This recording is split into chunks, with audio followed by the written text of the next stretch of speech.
समझेंगे इलेक्शन के बारे में, चुनाव के बारे में। ठीक है, क्या होता है चुनाव, किस प्रकार जो है हमारे देश की चुनाव प्रणाली है, इसके अतिरिक्त विश्व स्तर पर किस किस प्रकार से इलेक्शन कंडक्ट कराए जाते हैं। आए दिनों हम बार बार सुनते रहते हैं, है ना, कि इलेक्शन हो रहे हैं।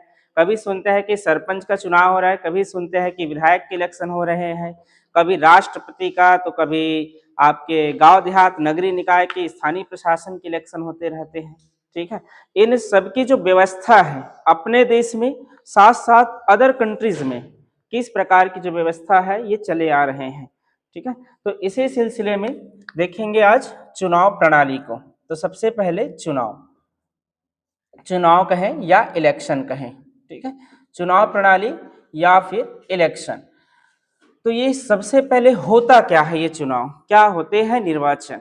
ठीक है, इलेक्शन क्या होता है, तो किसी भी प्रकार के अगर हम अपने जनता के द्वारा या कहे अपने मत का प्रयोग के द्वारा हम कोई भी जब प्रतिनिधि चुनते हैं, कोई भी प्रतिनिधि हो जो हम पर राज कर सके या शासन को नियंत्रण कर सके, शासन प्रणाली को नियंत्रण किया जा सके, उस व्यवस्था को चुनाव कहते हैं, इलेक्शन कहते हैं।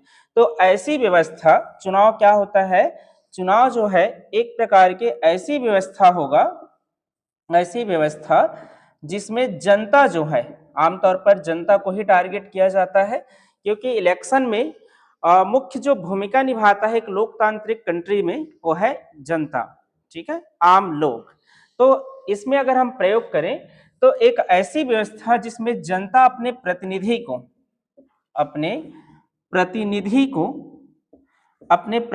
को चुनता है, अपने प्रतिनिधि को चुनता है कि उनका प्रतिनिधि उस पर राज कर सके। ठीक है, उस पर राज कर सके, उस पर शासन कर सके और जो नियम कानून है वह उनके लिए बना सके। तो इसी के अंतर्गत होते हैं इलेक्शन, क्योंकि हर एक चीज के लिए हम देखें तो बहुत सारे प्रतिनिधि होते हैं। यहाँ पर अच्छे प्रतिनिधि, बुरे प्रतिनिधि, जिसे आप तैयारी कर रहे हैं, तो एक पद के लिए असंख्य लोग हैं, इसलिए असंख्य लोग हैं तो एक पद के लिए असंख्य, तो हम क्या कर रहे हैं, एक एग्जाम कंडक्ट कराते हैं। उसी प्रकार जब एक से अधिक लोग हो जाए तो कंडक्ट कराया जाता है इलेक्शन। ठीक है, तो ऐसी ही चीजें होता है चुनाव की प्रणाली में। जैसे कि मान लीजिए आप क्लास कैप्टन, क्लास मॉनिटर चुनना चाहते हैं।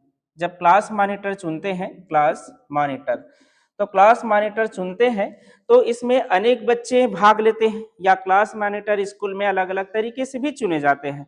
कभी कभी जो क्लास कैप्टन होते हैं वो बना दिए जाते हैं मनोनीत तरीके से भी बना देते हैं, अर्थात ऐसे व्यक्ति को क्लास कैप्टन बना दिया जाएगा जिन्होंने सबसे ज्यादा नंबर लेकर आया हो, या जो अधिक बलशाली का बेटा हो, ऐसे भी लोगों को बना दिया जाता है।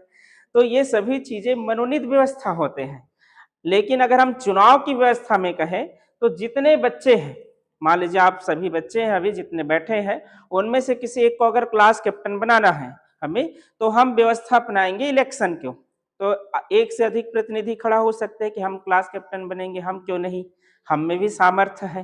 ठीक है, तो इस प्रणाली में हम क्या करेंगे, बच्चों को बोलेंगे कि चलिए एक वोटिंग किया जाए और जो व्यक्ति को जो सबसे ज्यादा वोट मिलेगा उसी व्यक्ति को विजय घोषित कर दिया जाएगा। ठीक है, तो क्लास कैप्टन चुनने की जो प्रणाली होगा उसको ही हम कहेंगे इलेक्शन। इलेक्शन के जो है उद्देश्य क्या है, अगर हम इसके इलेक्शन के उद्देश्य की बात करें तो इसके उद्देश्य क्या क्या हो सकते हैं। एक, हमारे जो क्लास कैप्टन होंगे, मॉनिटर होते हैं, किसके प्रति जवाबदेह होंगे, कक्षा के प्रति। उसी प्रकार जो हमारे प्रतिनिधि होते हैं, जब जनता अपने प्रतिनिधि चुनते हैं तो जो प्रतिनिधि होते हैं वो जवाबदेह किसके प्रति होंगे, जनता के प्रति। भाई जनता के द्वारा चुना गया है तो जनता के प्रति ही जवाबदेह रहेंगे। जैसे क्लास मॉनिटर क्लास के बच्चों के द्वारा चुना गया है तो क्लास के ही प्रति जिम्मेदारी होगा उनका कि क्लास में शांति व्यवस्था बनाए रखें, कोई बच्चे जो है लड़ाई झगड़ा थोड़ी कर रहा है, ये सब चीजें उनको देखना, ये सभी चीजें रहेंगे। तो यहाँ पर जो प्रतिनिधि होते हैं उनका उद्देश्य होता है कि वो जनता के प्रति जो है, जनता के प्रति जवाबदेह हो, जनता के प्रति जवाबदेह हो, क्योंकि जनता ही उसे अपने ऊपर शासन करने के लिए चुना है। अब कोई भी व्यक्ति को हम अपने ऊपर जब शासन करते हैं, करने के लिए चुनेंगे, तो वो हमारे जीवन के अभिन्न अंग बन गए हैं, समझिए एक ऐसा अंग जो चाहकर अगर चाहे तो आपके जीवन को बेकार भी कर सकता है और अच्छा भी कर सकता है। आपके लिए आपकी रोजी रोटी भी छीन सकता है, आपके बोलने की आजादी भी छीन सकता है। कितना पावर होते हैं प्रतिनिधि में। इसलिए कहते हैं कि लोकतांत्रिक देशों में इलेक्शन जब हम करते हैं, वोटिंग करते हैं, तो वोटिंग सोच समझ कर करें। आपका एक वोट जो है देश के सौभाग्य भी हो सकता है तो दुर्भाग्य भी हो सकता है, दोनों कंडीशन हो सकते हैं। एक एक वोट का बहुमूल्य होते हैं। ठीक है, आगे प्रणाली के तरीके को अगर हम देखें तो वोटिंग के आधार पर इसको विभाजित कर सकते हैं। वोटिंग के आधार पर कि किस प्रकार वोटिंग होता है तो उसके आधार पर विभाजन किया जा सकता है। एक और तरीके हैं कि वोटिंग जब हम करते हैं, ये तो वोटिंग के आधार पर हो जाएंगे कि कैसे वोटिंग किया जाता है, प्रत्यक्ष अप्रत्यक्ष, इसमें दो प्रकार के आ जाएंगे। एक आता है वोटिंग के गिनती के आधार पर कि वोटिंग में विजय कैसे होते हैं। ठीक है, तो वोटिंग के गिनती गिनती या तरीका कह सकते हैं, गिनती या तरीका के आधार पर ये हो सकते हैं। एक हो सकते हैं आपके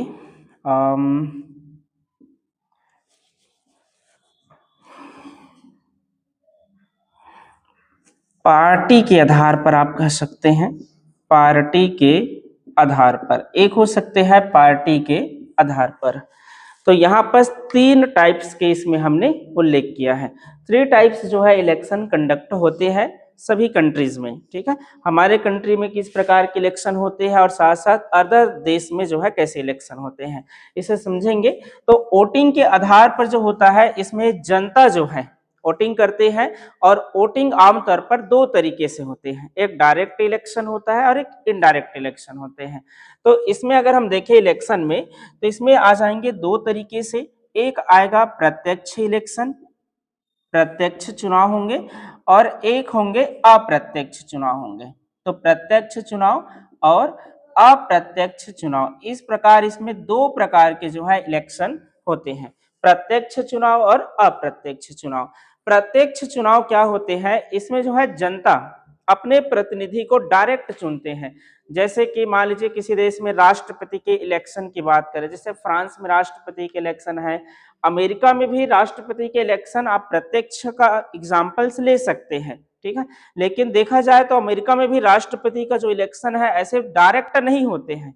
अमेरिका में जो होता है इलेक्टोरल कॉलेज सिस्टम वहां पर चलता है। ठीक है, वहां पर चुने जाते हैं निर्वाचक को चुने जाते हैं। करीब करीब 538 जो है निर्वाचन होते हैं कहाँ पर, राष्ट्रपति के इलेक्शन में अमेरिका में। अमेरिका का अगर हम एग्जाम्पल समझें तो अमेरिका में प्रत्यक्ष इलेक्शन तो होते हैं प्रमुख में राष्ट्रपति का, बट यहाँ पर भी प्रत्यक्ष जो इलेक्शन है देखा जाए तो एक प्रकार का औपचारिक ही है।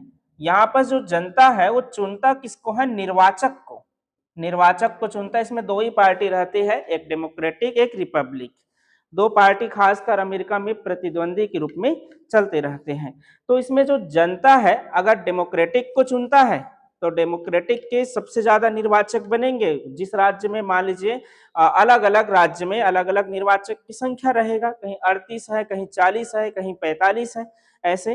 तो अगर उस राज्य में डेमोक्रेटिक पार्टी को ज्यादा वोटिंग पड़ता है तो उसके निर्वाचक जीत जाएंगे, और फिर निर्वाचक जिसका निर्वाचक ज्यादा जीतेंगे वह औपचारिक रूप से फिर राष्ट्रपति के इलेक्शन में भाग लेते हैं।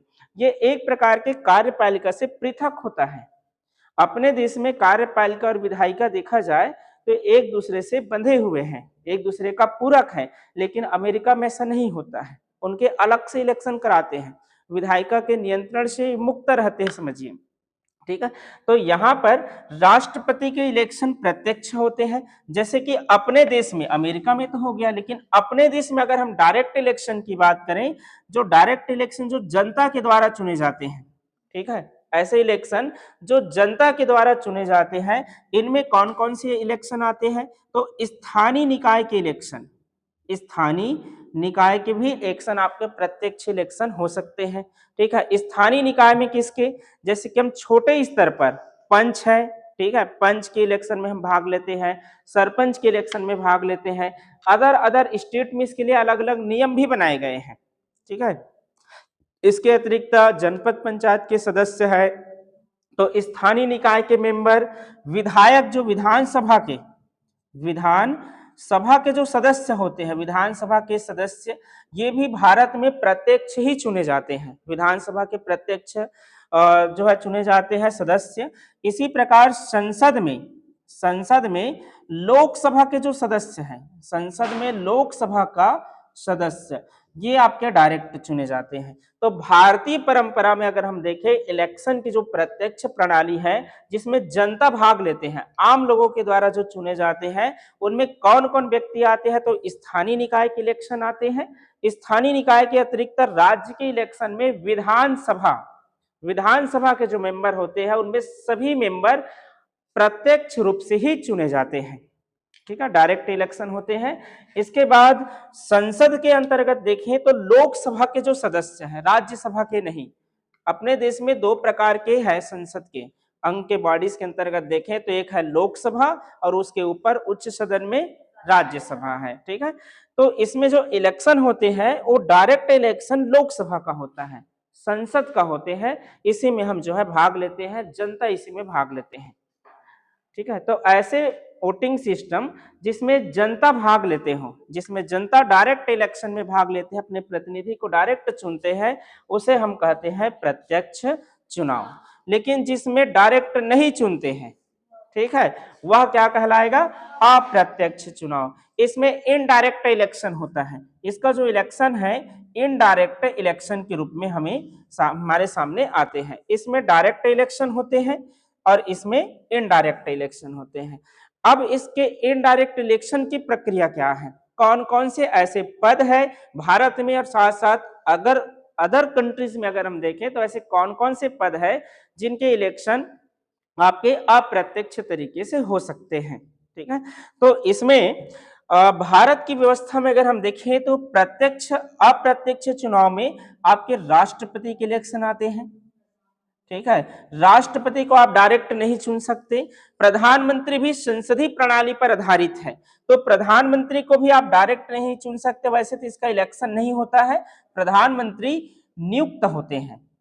ये कोई एक पार्टी से रहते हैं प्रधानमंत्री भारत में, उनका नियुक्ति किए जाते हैं। ठीक है, ये डायरेक्ट इसका इलेक्शन नहीं होता है। राज्यसभा के जो मेंबर है भारत में, राज्यसभा का जो सदस्य होते हैं, राज्यसभा के सदस्य, इसके भी इलेक्शन डायरेक्ट नहीं होता है। इसके इलेक्शन में भाग कौन लेते हैं, आगे हम इस चीज को समझेंगे कि राज्यसभा के सदस्य को कौन लोग चुनते हैं। जैसे आमतौर पर जो विधायक होते हैं, जो विधानसभा के मेंबर होते हैं, उन्हीं लोगों में से जो है इनके वोटिंग कराए जाते हैं।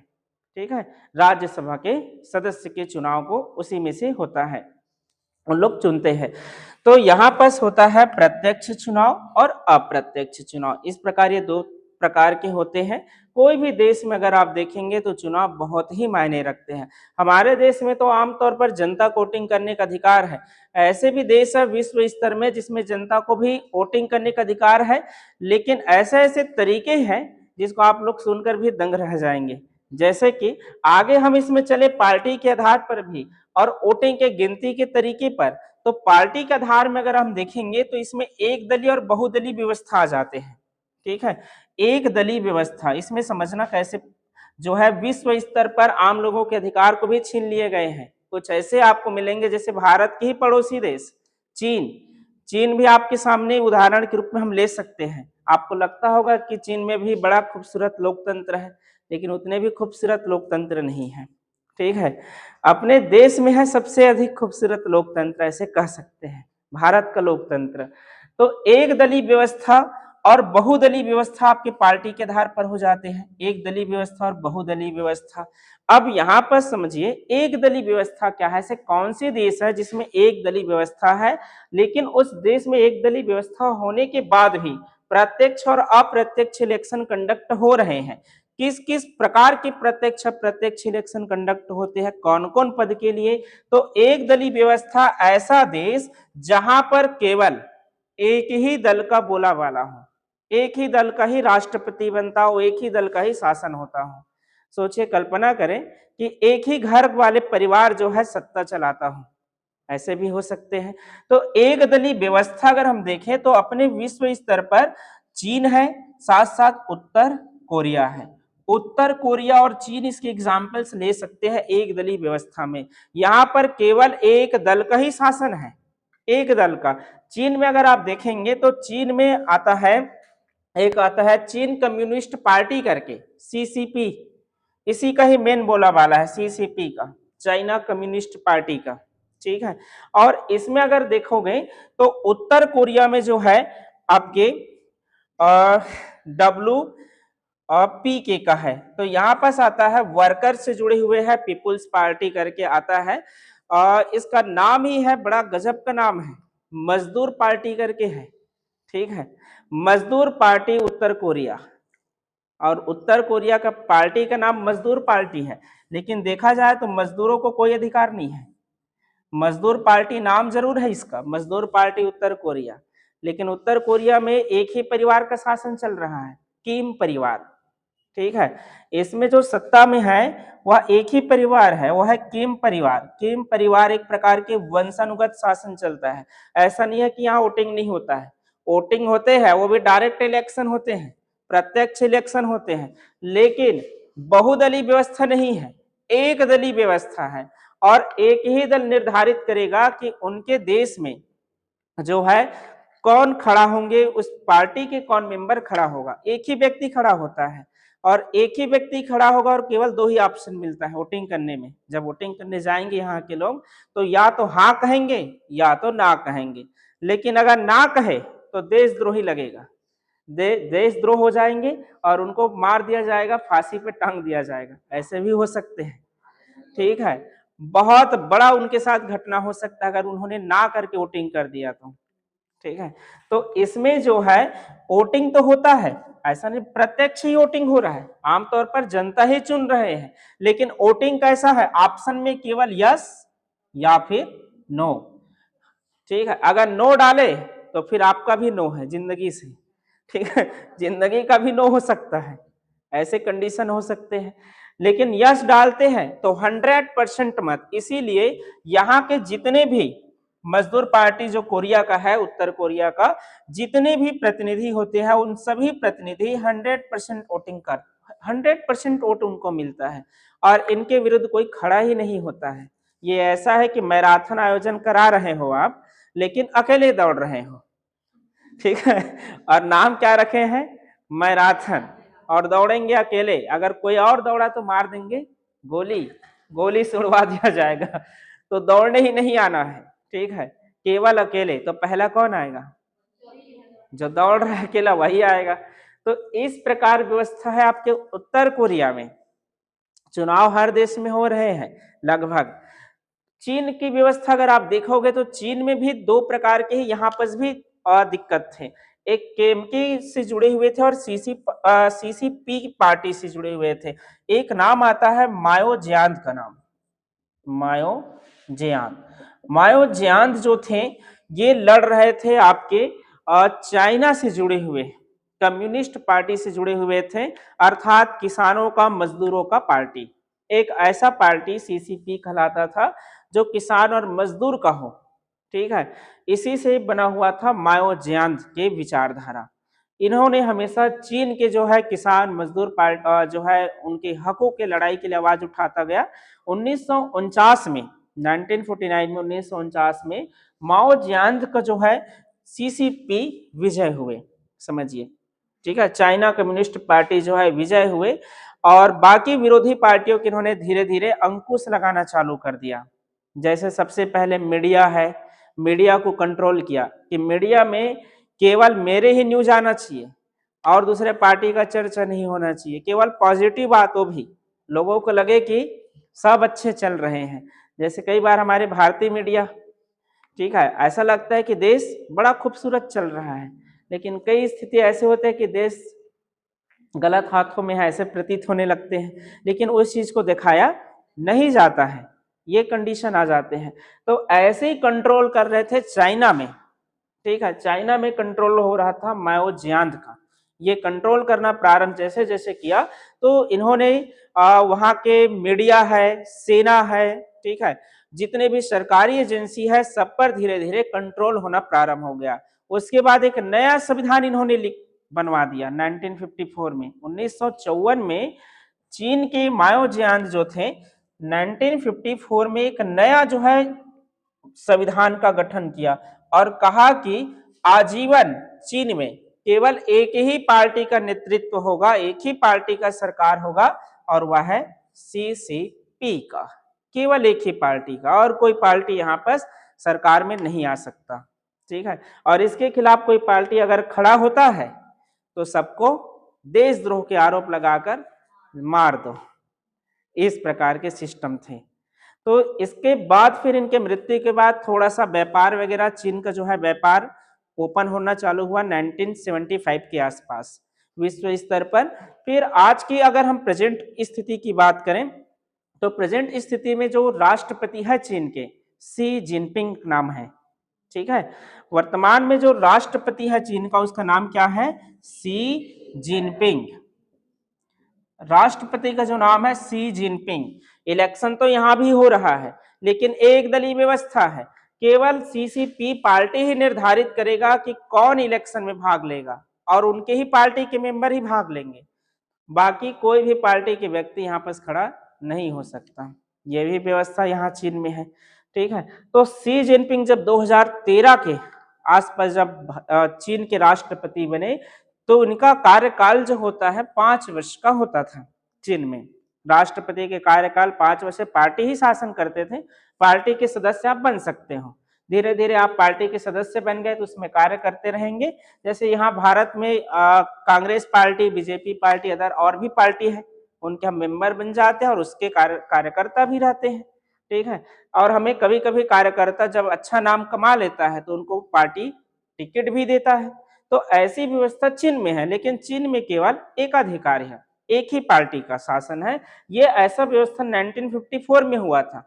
1954 में व्यवस्था कर दिया गया कि केवल चीन में एक ही पार्टी का शासन होगा, वह है सीसीपी का, बाकी किसी का शासन नहीं होगा।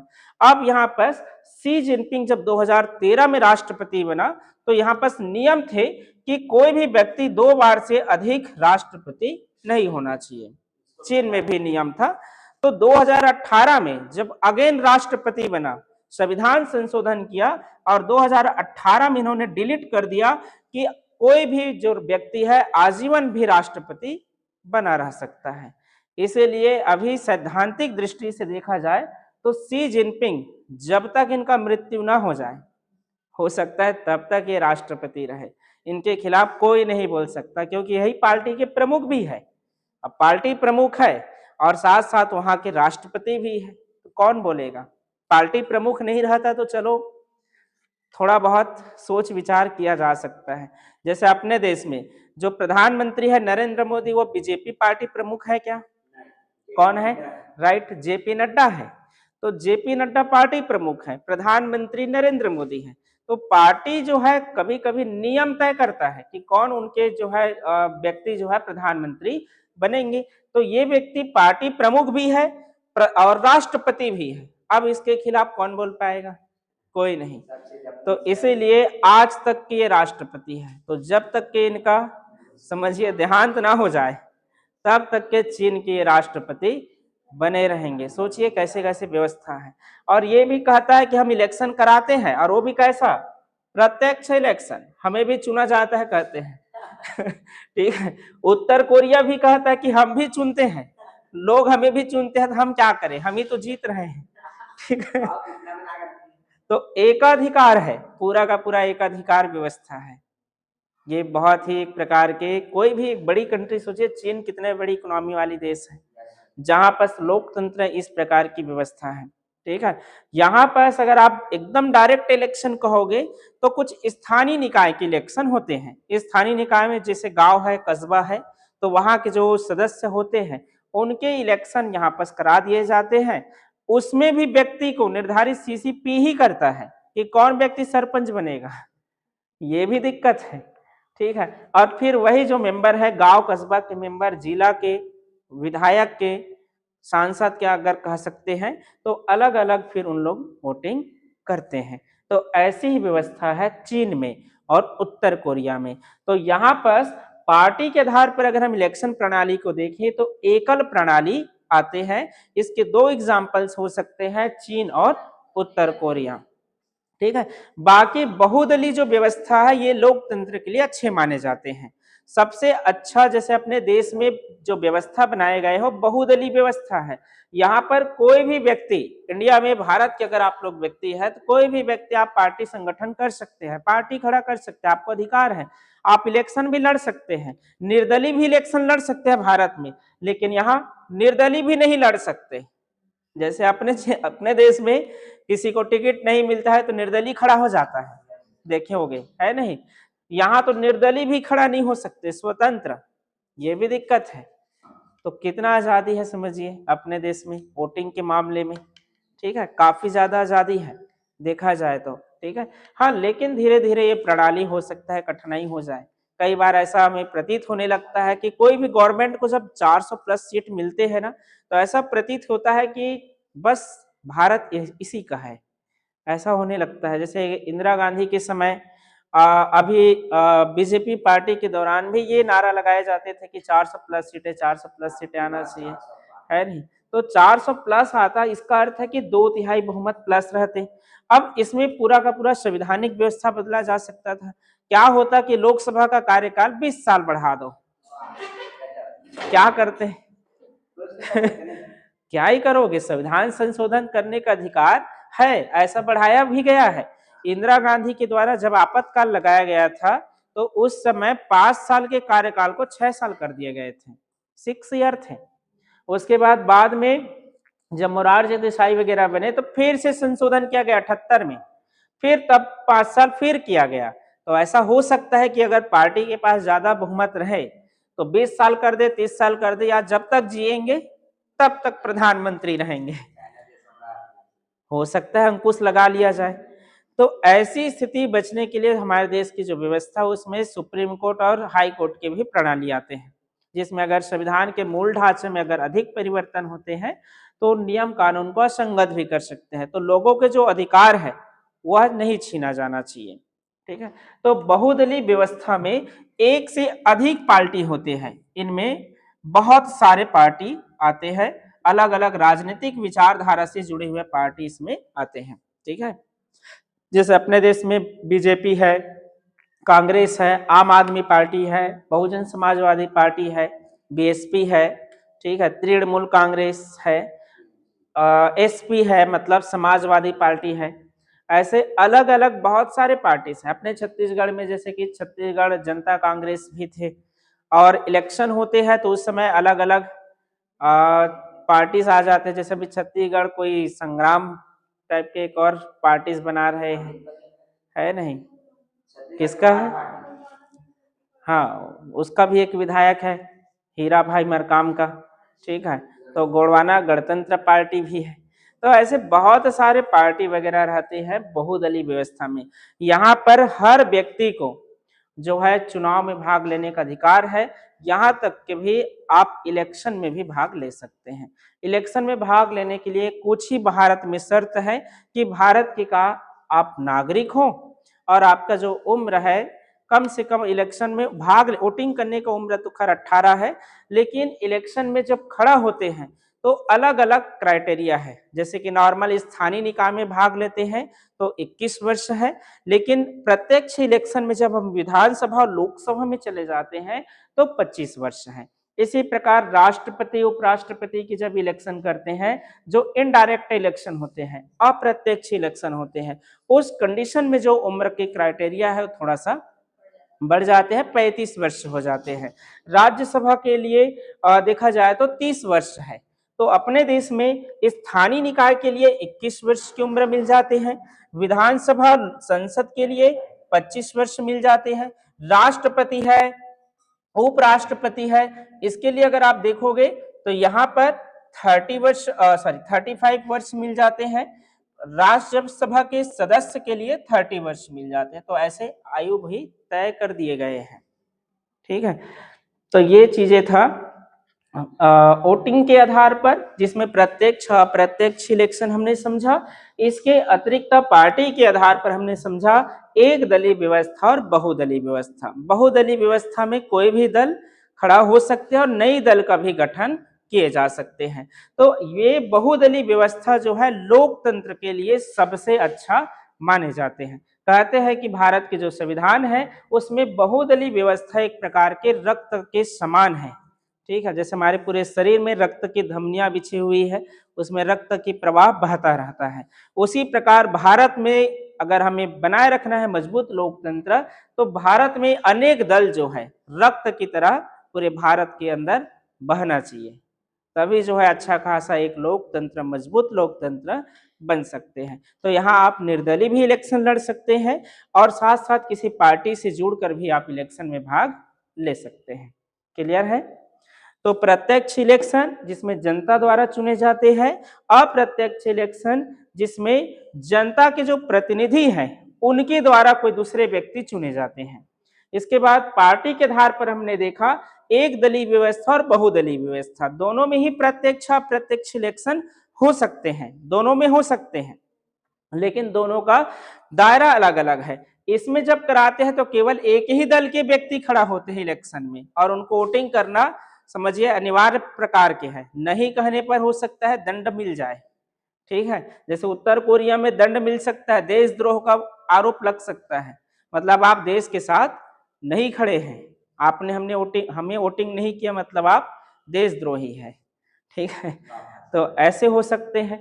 बहुदलीय व्यवस्था में अनेक सारे पार्टी रहते हैं और जो पार्टी जीतता है उसी का सरकार बनता है। क्लियर है? अब आते हैं एक बीच का छूटा है, गिनती के आधार पर कैसे वोट की गिनती होता है और सीट का बंटवारा कैसे होता है। तो इसमें देखा जाए तो वोट की गिनती या इसके तरीका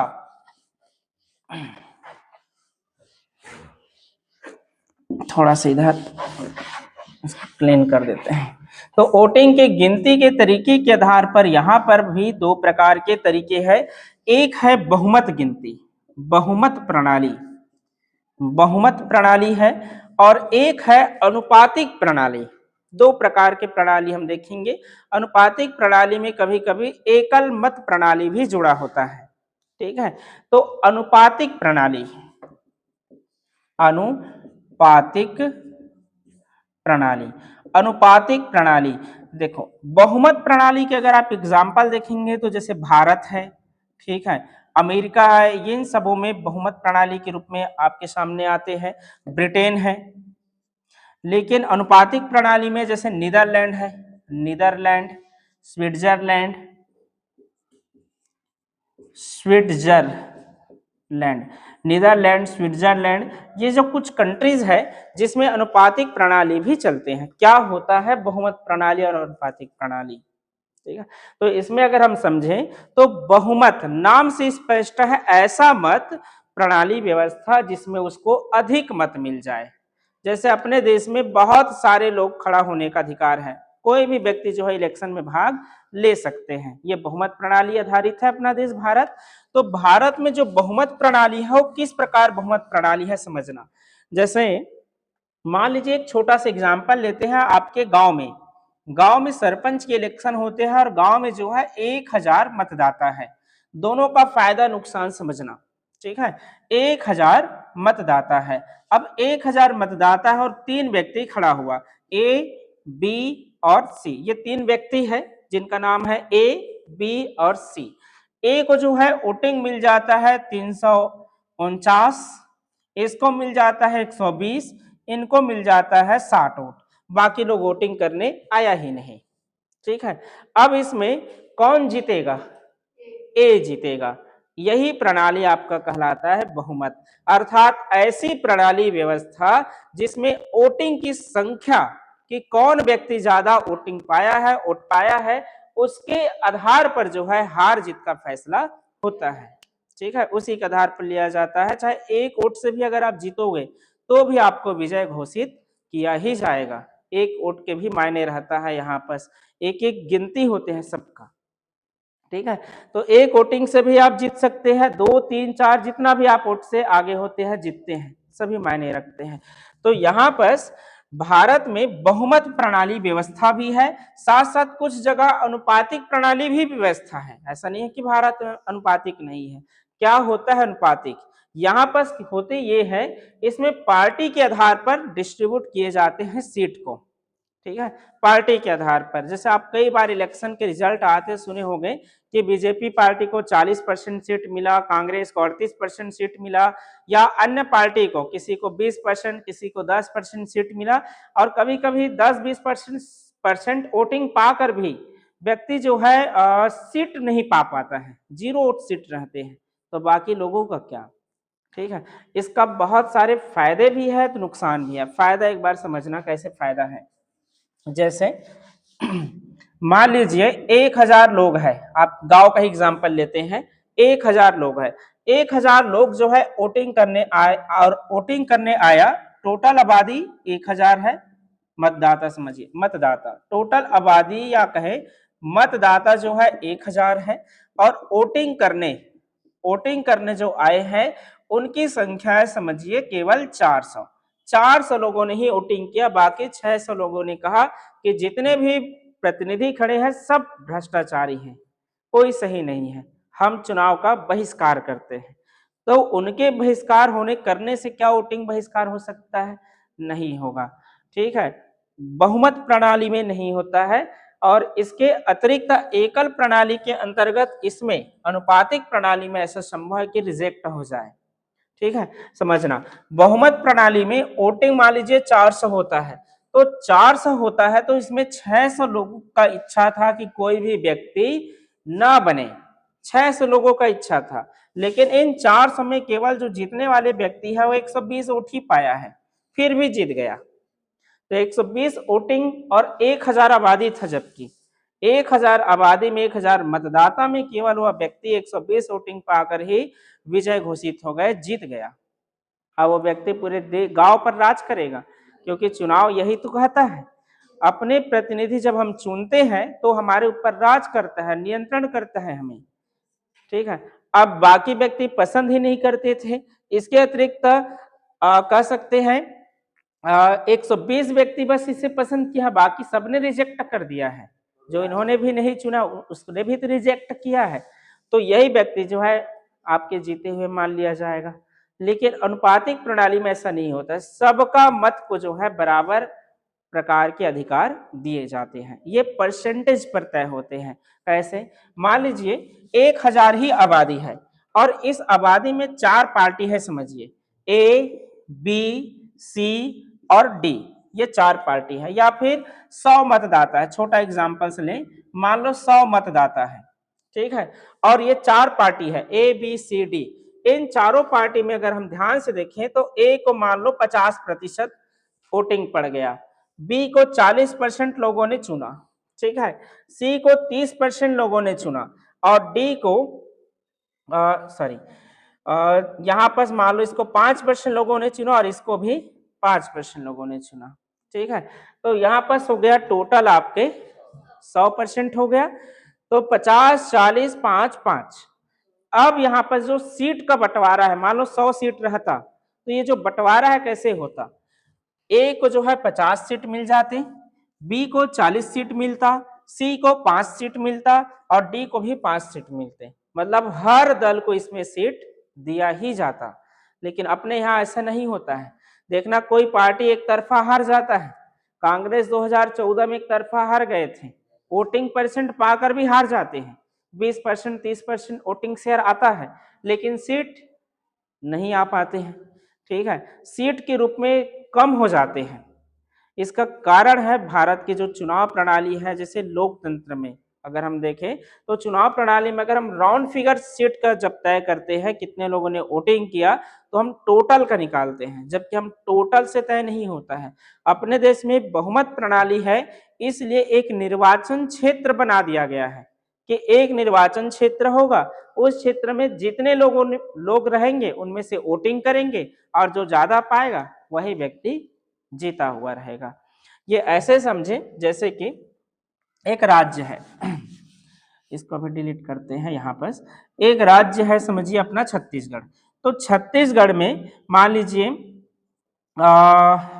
जो है 1 करोड़ मतदाता है। ठीक है, चलो 1 करोड़ मतदाता है छत्तीसगढ़ में, कुल जो मतदाता की संख्या समझे 1 करोड़ है। अब 1 करोड़ मतदाता जो है वोटिंग में भाग लेते हैं, इनमें से केवल 40 लाख मतदाता ही ने कहा कि बीजेपी का सरकार बनना चाहिए, राउंड फिगर ना, और 60 लाख लोगों ने कहा कांग्रेस का बनना चाहिए। लेकिन सीट की दृष्टि से जब हमने छत्तीसगढ़ को देखा तो 90 विधानसभा सीट है, सीट की दृष्टि से इसका आ गया 50 और इसका आ गया 40। अब ऐसा क्यों? क्योंकि आबादी कहीं ना कहीं थोड़ा बहुत ऊपर नीचे रहता है हर क्षेत्र में, या कोई व्यक्ति जो है अधिक वोट पाकर जीत जाता है, कोई व्यक्ति कम वोट पाकर जीतता है। जैसे दो अगर नाम लिखे, मान लीजिए या चार तुलना करें, जैसे ये बीजेपी और ये समझिए आपके कांग्रेस है, ये बीजेपी ये कांग्रेस है। बीजेपी में भी दो व्यक्ति है जो विजय है, जिसको विजय मिला है। जैसे कि मान लो ए व्यक्ति है, इसने जो है 1 लाख वोट से जीता है, 1 लाख वोट से इन्होंने जीत लिया है। इसके बाद बी व्यक्ति है, ये केवल 10 वोट के ही अंतर से जीता है, केवल 10, मतलब हारने वाले व्यक्ति इससे केवल 10 वोट कम पाया है, केवल 10 वोट के अंतर से जीता है। और इसमें जो कांग्रेस के जो व्यक्ति है, उन्होंने 20 वोट के अंतर से हारा, मान लीजिए हार रहा है, ये जीत रहा है, ये हार रहा है, और ये हार गया 20 वोट के अंतर से, और ये हार गया 30 वोट के अंतर से, ठीक है, 30 वोट के अंतर से हार गया। ये दूसरा क्षेत्र है, समझिए। अब इस क्षेत्र में मान लीजिए टोटल जो है इन्होंने 5 लाख वोट पाया था, या फिर 4 लाख वोट पाए थे, ये 4 लाख पाया और ये पाया 3 लाख, लेकिन फिर भी ये दोनों हार गए। इस क्षेत्र में ये भी 4 लाख वोट पाया, ठीक है, और ये मान लो 2 लाख वोट पाया, लेकिन फिर भी ये 10 वोट से जीत गया। ये 2 लाख, ये 4 लाख, ये 4 लाख पाए या 3 लाख पाए। अब पार्टी के दृष्टि से देखें, उम्मीदवार की दृष्टि से बहुमत प्रणाली में देखेंगे तो ये दोनों जीत गया है, लेकिन पार्टी की दृष्टि से देखेंगे, अगर पूरे को जोड़ दिया जाए तो इसे 7 लाख लोगों ने चुना और इसे केवल 6 लाख लोगों ने चुना, फिर भी इनके दोनों सदस्य जीत गए। और इनके जो 7 लाख लोगों ने चुना है, इनके संख्या, इनके जो सीट की संख्या वो कम रह गया। इसलिए परसेंट ज्यादा हो या कम हो, इससे अपने देश में सीट पर फर्क नहीं पड़ता है, क्योंकि बहुमत प्रणाली है। लेकिन जैसे कि नीदरलैंड है, स्विट्जरलैंड है, जहां पर आपके अनुपातिक प्रणाली है, वहां पर वोट शेयर के आधार पर जो है सीट का बंटवारा होता है। जैसे 500 सीट हो, मान लो यहाँ पर अनुपातिक प्रणाली में, जैसे 500 सीट है, तो 500 सीट है तो ए को मान लो 40% वोटिंग शेयर मिला इसको, तो 500 का 40% सीट जो है ए पार्टी को चला जाएगा, तो 0 0 कट गया और 5 चौक 20, 200 सीट केवल ए पार्टी का है। इसी प्रकार बी पार्टी को मान लो 30% सीट मिला, तो 150 सीट बी पार्टी का है, ठीक है। तो इस आधार पर तय होते हैं। तो अनुपातिक प्रणाली में लगभग हर पार्टी के मेंबर हो जाते हैं, लेकिन बहुमत प्रणाली में संभव नहीं है। हो सकता है कि बहुमत प्रणाली में कभी कभी एक तरफा किसी दल को जीत मिल जाए और पूरा सुफड़ा साफ हो जाए। जैसे अरविंद केजरीवाल एक बार जीत गए थे दिल्ली में, 70 विधानसभा सीट, 69 68 जीतते थे, ठीक है। हाँ, तो सोचिए पूरा सुपड़ा साफ, कोई विरोध करने वाले विधानसभा में नहीं बैठे हैं, तो आके चिल्लाने वाले कम से कम 2 4 रहे गलत करे तो, कि अरविंद केजरीवाल जी गलत कर रहे हो, आप भ्रष्टाचार कर रहे हो, ठीक है। लेकिन कोई विपक्ष ही ना हो तब दिक्कत है स्थिति, ठीक है। तो इस प्रकार की समस्या पैदा हो जाते हैं बहुमत प्रणाली में, लेकिन अनुपातिक प्रणाली में ऐसा समस्या नहीं होते हैं, क्योंकि इसमें वोटिंग शेयर के आधार पर सीट मिलता है।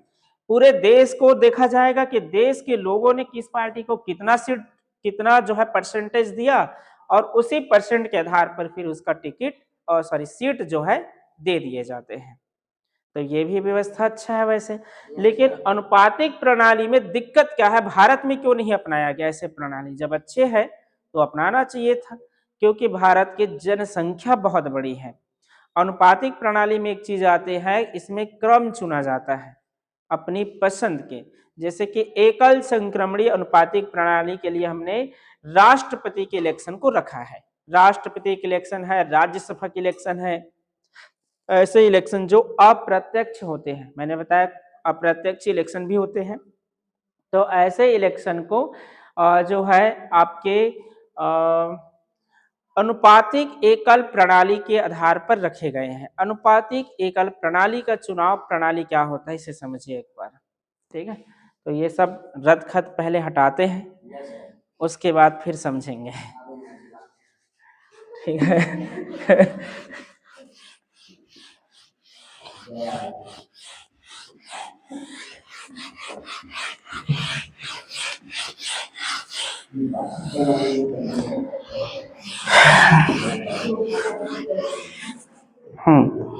चले देखते हैं एक बार अनुपातिक एकल प्रणाली मत प्रणाली को समझ लेते हैं, फिर आगे बढ़ेंगे, ठीक है। तो अब समझते हैं अनुपातिक एकल मत प्रणाली। अनुपातिक एकल मत प्रणाली, इस प्रणाली का फायदा नुकसान तो अभी मैं बता चुका कि कैसे जो है फायदा हो सकते हैं और किस प्रकार नुकसान भी हो सकते हैं। नुकसान में बहुत लंबा चुनावी प्रक्रिया जा सकते हैं, क्योंकि ऐसे वोटिंग शेयर को गिनना, फिर परसेंटेज देना, सीट निकालना काफी ज्यादा डिफिकल्ट हो सकते हैं। तो इसलिए भारत में ये व्यवस्था नहीं है। लेकिन कुछ ऐसे चुनाव है भारत के अंतर्गत जो एकल संक्रमणीय अनुपातिक प्रणाली पर है, जैसे कि किसका किसका, राष्ट्रपति का। राष्ट्रपति का चुनाव भी एकल संक्रमणीय अनुपातिक प्रणाली पर है। उपराष्ट्रपति के चुनाव भी एकल संक्रमणीय अनुपातिक प्रणाली पर है। उप राष्ट्रपति इसके चुनाव भी एकल संक्रमणीय अनुपातिक पर। राज्यसभा के जो मेंबर होते हैं, राज्यसभा के जो सदस्य होते हैं, उनके भी चुनाव जो है एकल संक्रमणीय अनुपातिक प्रणाली पर ही है, ठीक है, जो अप्रत्यक्ष तरीके से निर्वाचित होते हैं। अब ये एकल संक्रमणीय मत प्रणाली में क्या होते हैं समझिए। मान लीजिए 4 प्रतिनिधि एक चुनाव में भाग ले रहा है, जैसे कि राष्ट्रपति के इलेक्शन में, राष्ट्रपति के चुनाव में मान लीजिए 4 प्रतिनिधि इसमें भाग लिया। इन चारों प्रतिनिधि का नाम है ए, बी, सी और डी। अब मान लो कोई विधायक, क्योंकि जो निर्वाचन मंडल होता है उन्हीं के द्वारा ये चुने जाते हैं, अप्रत्यक्ष होते हैं। तो अप्रत्यक्ष इलेक्शन ऐसे इलेक्शन जिसमें जनता डायरेक्ट ना चुनकर जनता के द्वारा जो चुने गए प्रतिनिधि हैं वह व्यक्ति चुनते हो, उनको निर्वाचित करते हो, इसे हम अप्रत्यक्ष इलेक्शन कहते हैं। तो अप्रत्यक्ष ही इलेक्शन में इसको डाला गया है, डायरेक्ट इलेक्शन में नहीं डाला गया है भारत में। अप्रत्यक्ष इलेक्शन क्योंकि छोटा सदस्य है। अब मान लो 90 विधायक हैं, अब राज्यसभा की सीट अपने छत्तीसगढ़ में कितने हैं, 5। अब 5 सीट को चुनना कोई बहुत भारी भरकम काम है क्या? उसमें से भी 1/3 को ही चुनते हैं जब वोटिंग होते हैं। तो 1-2 मेंबर को चुनना, उसमें भी 90 सीट को गिनना, 90 ही तो वोटर है विधायक, तो उनके वोटिंग को गिनना कोई बहुत भारी काम नहीं है। 2-3 घंटे में रफा दफा 90 वोट कितना ही होता है, ठीक है। तो यहाँ पर इसीलिए भारत में अनुपातिक प्रणाली में अप्रत्यक्ष इलेक्शन को डाल दिया गया। तो अप्रत्यक्ष इलेक्शन में राष्ट्रपति चुनाव में मान लो 4 व्यक्ति भाग लेते हैं। तो अगर आप लोग विधायक है, सांसद के पद पर हो, तो कोई वोटिंग करने आते हैं, मान लो जैसे इधर से ये मेघा आ जाती है, तो ये अपना पसंद मान लो कहती है कि नहीं मैं बी को पहले नंबर में रखूंगी। तो इनको सबको वरीयता क्रम देना रहता है अपनी पसंद के आधार पर इस चुनाव प्रणाली में, कि अगर ये ना जीते तो मेरा दूसरा पसंद बनना चाहिए, अगर दूसरा पसंद भी नहीं जीत पा रहा है तो मेरा तीसरा पसंद बनना चाहिए। इसमें वास्तव में ऐसी सरकार का निर्माण होता है या ऐसे व्यक्ति चुनाव जीतता है जिन्होंने 50% प्लस 1 मत पाया हो, वही व्यक्ति को जो है विजय घोषित किया जाएगा, अन्यथा नहीं। जैसे गांव का हमने एग्जाम्पल दिया कि 1000 मान लीजिए किसी गांव में मतदाता है, तो 1000 में से कम 501 व्यक्ति कहें कि यही व्यक्ति जो है सरपंच बनना चाहिए, तभी वो सरपंच बनेगा, अन्यथा नहीं बनेगा। लेकिन बहुमत प्रणाली में 100 वोट पाएगा तो भी बन जाएगा, ठीक है। मान लो आधा लोग ने बहिष्कार कर दिया और खुद अकेला सरपंच आ गया और खुद अपना वोट, एक ही मात्र वोट मिलता है, तो भी जीत जाएगा। 1 वोट से जीत गया, किसके वोट से, खुद के वोट से। अब वही राज करेगा।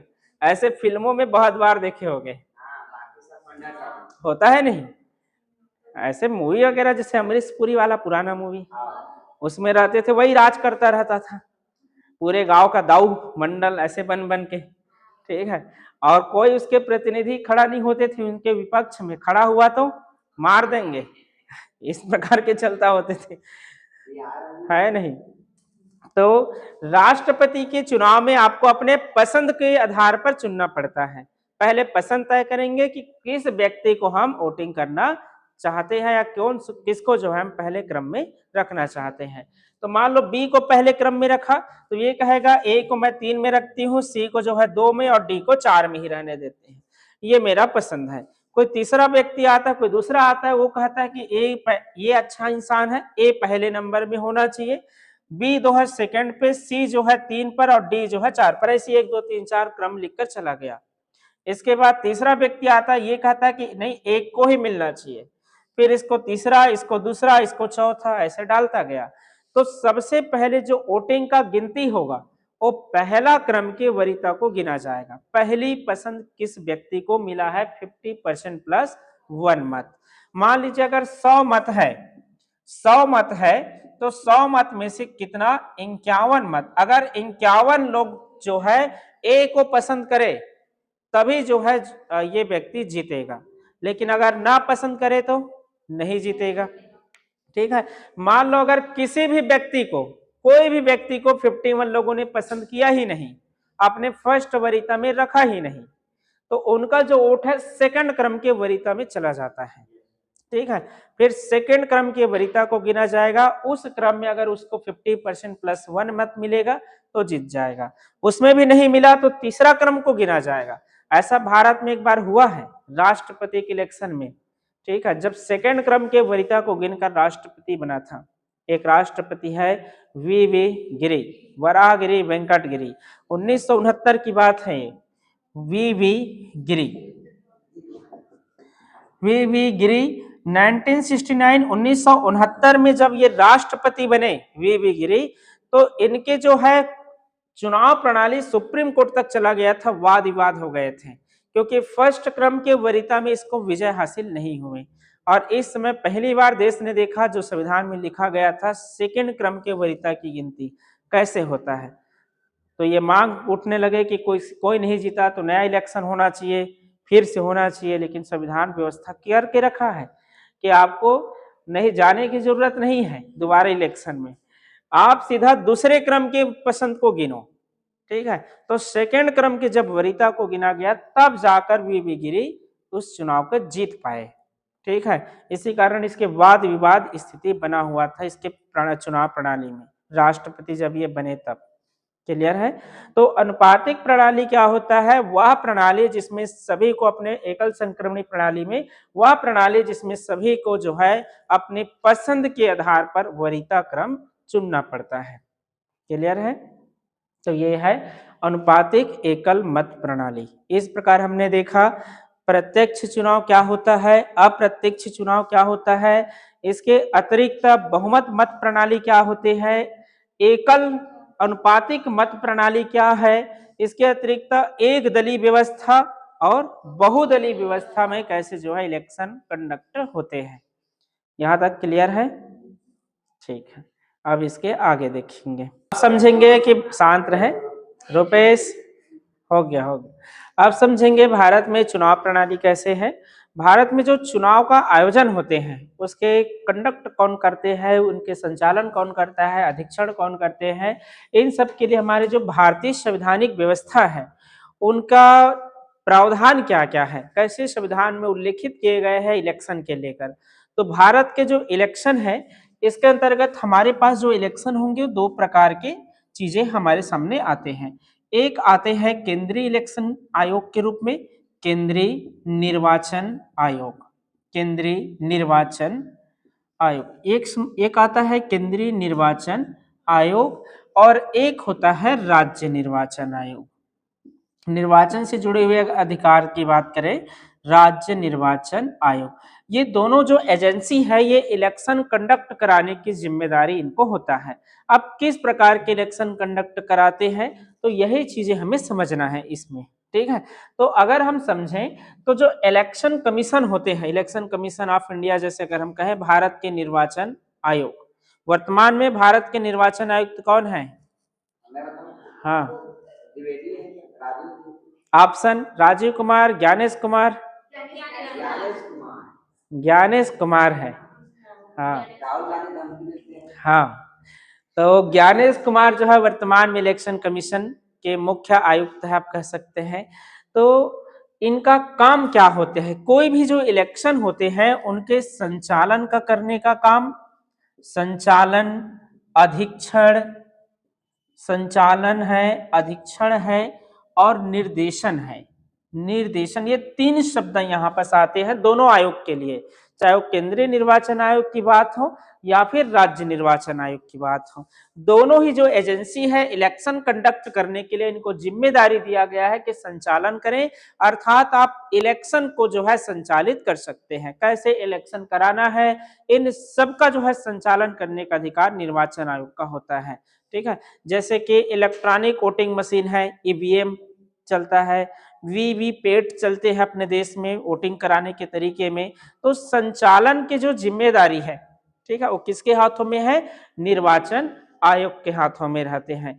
देश के लिए जो है निर्वाचन आयोग केंद्रीय निर्वाचन आयोग है, राज्य के लिए राज्य निर्वाचन आयोग है। अधीक्षण भी करते हैं, अर्थात अध्यक्षता करता है। जब इलेक्शन कंडक्ट होते हैं उस समय संपूर्ण जो कर्मचारी होते हैं इलेक्शन कमीशन के ही अधीन होते हैं, उनके तबादला वगैरह जैसे शिक्षक वगैरह के सभी कुछ आपके प्रमोशन, नियुक्ति, सब कुछ इलेक्शन कमीशन के ही दायरे में आ जाते हैं, इसलिए ये अधीक्षण होता है। ठीक है, जब तक के इलेक्शन करा रहे, कंडक्ट आयोजन हो रहा है, संपूर्ण जो है कर्मचारी वगैरह उन्हीं के अधीन रहकर काम करेगा। उसका अध्यक्ष होता है निर्वाचन आयोग। निर्वाचन आयोग जैसे चाहे उनका यूज कर सकता है, उनका प्रयोग कर सकता है। जैसे कि रिटर्निंग ऑफिसर बनाने के लिए कोई आपके राज्य के जो है कर्मचारी का प्रयोग करते हैं। ठीक है, पीठासीन अधिकारी बनाने के लिए देखना, गांव देहात में जब इलेक्शन कंडक्ट कराते हैं तो वोटिंग जहां पर हम करने जाते हैं जैसे स्कूल वगैरह कोई संस्थान, तो उसमें पीठासीन अधिकारी होते हैं। ठीक है, वो कोई टीचर वगैरह रहते हैं या कोई अधिकारी वगैरह रहते हैं, उसी को जिम्मेदारी दे दिए जाते हैं। तो ये सब कुछ अध्यक्ष है, इनके अधीक्षण करने की जिम्मेदारी है निर्वाचन आयोग के ऊपर। ठीक है, निर्देशन करने की भी जिम्मेदारी, अर्थात इलेक्शन को जो है निर्देश कर सकता है कि कब वोटिंग होगा, कब मतदान होगा, ये सब कुछ बताने की जो जिम्मेदारी है इलेक्शन कमीशन के ही ऊपर डिपेंड करता है और ये स्वतंत्र है। ऐसे नहीं है कि कार्यपालिका ये कहे कि आप जो है 5 तारीख को इलेक्शन कराएंगे, 6 को रिजल्ट देंगे, तो कार्यपालिका से ये मुक्त है। निर्वाचन आयोग स्वतंत्र एजेंसी है, इनका काम है इलेक्शन का जिम्मेदारी लेना, इलेक्शन का संचालन करना, अधीक्षण करना, निर्देशन करना, ये स्वतंत्र है। इनको कोई जो है प्रेशराइज नहीं कर सकते कि आप जो है अमुक तारीख को जो है इलेक्शन कराए, अमुक तारीख को जो है वोटिंग कराए।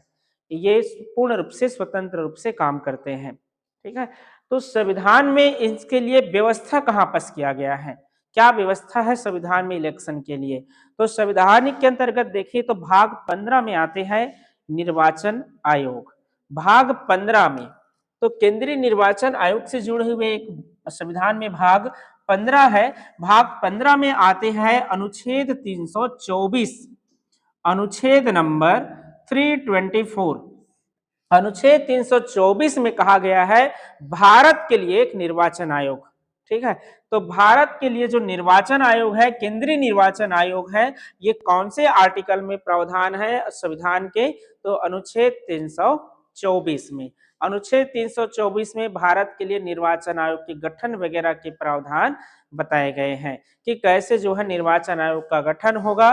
तो भारत के जो निर्वाचन आयोग है इसमें 3 मेंबर होते हैं अध्यक्ष सहित, एक अध्यक्ष होगा और 2 सदस्य होते हैं। तो टोटल इसमें 3 मेंबर होते हैं, तीनों की जो शक्ति वगैरह है लगभग सिमिलर है, लगभग सिमिलर रहते हैं। तीनों मिलकर ये फैसला करते हैं कि कब इलेक्शन कराएंगे, कब मतदान का रिजल्ट जारी करेंगे, सब कुछ जो है। ठीक है, अगर वाद विवाद होता है तो वोटिंग के आधार पर भी इसमें फैसला लिए जाते हैं। तो अध्यक्ष हो या सदस्य हो, जवाबदेही दोनों का बराबर होते हैं। ठीक है, लेकिन अध्यक्ष अध्यक्षता कर रहा है तो सिंपल सी बात है, सवाल जवाब जो पूछा जाएगा वो अध्यक्ष से ही पूछा जाएगा। मान लीजिए कहीं पर इलेक्शन में गलत चीजें हो रहे हैं और उस पर प्रतिबंध नहीं कर रहे हैं, तो हम पूछेंगे भी किससे, अध्यक्ष से, क्योंकि अध्यक्ष की ही जिम्मेदारी, आपको अध्यक्षता बनाया है कि आप जो है पूरा का संचालन करेंगे, निर्देशन करेंगे, अधीक्षण करेंगे और आप इस जो है सही तरीके से नहीं कर पा रहे हैं।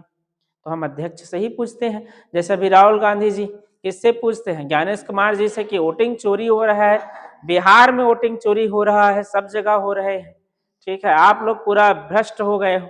तो कहता है कि हम अपने दाई महतारी के फोटो को थोड़ी दिखा देंगे, ऐसे कह के बोलते हैं ना कि महिलाओं के फोटो को थोड़ी ना हम दिखा देंगे, इस प्रकार के ज्ञानेश कुमार जी कह रहे थे। तो देखा जाए तो उनकी जिम्मेदारी होता है इलेक्शन स्वतंत्र रूप से आयोजन करा सके, उनका संचालन कर सके, अधीक्षण कर सके, निर्देशन दे सके।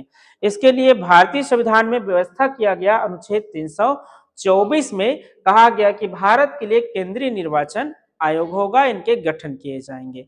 इसके बाद एक आर्टिकल्स और आपको याद रखना है, इसी चुनाव से ही जुड़े हुए अनुच्छेद 325 और अनुच्छेद 326, ये कुछ आर्टिकल्स है जिसको आपको याद रखना पड़ेगा। अनुच्छेद 325 कहता है धर्म, मूल वंश, जाति, लिंग के आदि के आधार पर, ठीक है, धर्म है, मूल वंश है, धर्म, मूल वंश, जाति, धर्म, मूल वंश, जाति, इन सबके आधार पर किसी भी व्यक्ति को जो है वोटिंग करने से नहीं रोका जा सकता। अर्थात वोटिंग करने, जैसे मान लो कोई जा रहे हैं, कोई मुस्लिम व्यक्ति जा रहा है, कोई सिख जा रहे हैं, तो उनको ये कहकर नहीं रोका जा सकता कि आपका अलग धर्म है, आप वोटिंग नहीं कर सकते। भारत में प्रत्येक व्यक्ति को वोटिंग करने का अधिकार है, चाहे वो किसी भी धर्म समुदाय से हो, किसी भी जाति समुदाय से हो, चाहे उनके लिंग जो भी हो, चाहे वो स्त्री हो या पुरुष हो, हर व्यक्ति को जो है वोटिंग करने का अधिकार है। और ये अधिकार देता है अनुच्छेद 325। उसको रोका गया है कि किसी भी व्यक्ति को धर्म, मूल वंश, जाति, लिंग आदि के आधार पर, ठीक है, धर्म, मूल वंश, जाति, लिंग आदि के आधार पर मतदान से नहीं रोका जाएगा, मतदान से नहीं रोका जाएगा, नहीं रोका जाएगा। ये है, अर्थात उनका नाम मतदाता सूची में गवर्नमेंट को लिखना ही पड़ेगा। मतदाता सूची जैसे जारी होता है तो ये कहकर गवर्नमेंट उसको अलग नहीं करेगा कि आप जो है हिंदू है तो हिंदू का नाम लिख देते हैं, मुस्लिम है तो मुस्लिम को छोड़ देते हैं। तो यहाँ पर सबका नाम लिखना जरूरी है। जैसे ये अभी वोटिंग चोरी वाला क्या है, यही मतदाता सूची तो है 325, एक ही व्यक्ति के नाम पर 2 जगह 3 जगह नाम है वोटिंग का, अलग अलग अलग अलग। और यहां तक के एक ही घर में, राहुल गांधी इसी को तो पेश कर रहा था कि एक ही घर में 100 व्यक्ति कैसे रह रहे हैं, बताओ हमें, ठीक है, यही तो कह रहे हैं, उनका तर्क यही था कि एक एड्रेस है, उस एड्रेस को जब देखा गया तो पाया गया कि 100 से 150 लोगों का जो नाम है उसी घर में है। अब पता नहीं 4 दीवारी में छोटा सा घर में कैसे 100 लोग आ रहे हैं, एड्रेस तो अलग होना चाहिए। तो इसी चीज को पकड़ा गया। किसी का उम्र जो है ज्यादा है, किसी को बोल दिया गया कि 120 साल का है, किसी का 109 साल का है, ठीक है, और उम्र उनका है वास्तव में 21, 22, 24 साल का, ठीक है, तो ऐसे ऐसे भी कर दिया गया है, ठीक है। अब उनको जान, मान लो वोटिंग करने जाएगा, देखेगा अरे आप तो जवान है, वोट रिजेक्ट आप नहीं दे सकते, 109 साल के कहाँ लग रहे हो, पेश कर पाओगे क्या? तो ऐसे होते हैं। कई बार इलेक्शन कमीशन की ये गलती पकड़ नहीं आता है, जैसे कि हो सकता है आपके मतदाता सूची में आपका एज बढ़ा हो, किसी का बढ़ा थोड़ी है, सेम है, ठीक है, लेकिन कई बार बढ़ जाते हैं। जैसे कि गांव में बहुत लोगों का, हम लोग के गांव में जो 40 साल के उनका 60 साल 70 साल लिख दिए थे, जैसे मेरे ही माँ का, ठीक है, 65 साल करीब करीब उम्र लिख दिए थे, जबकि बेचारी को चल रही है 45 साल, ठीक है।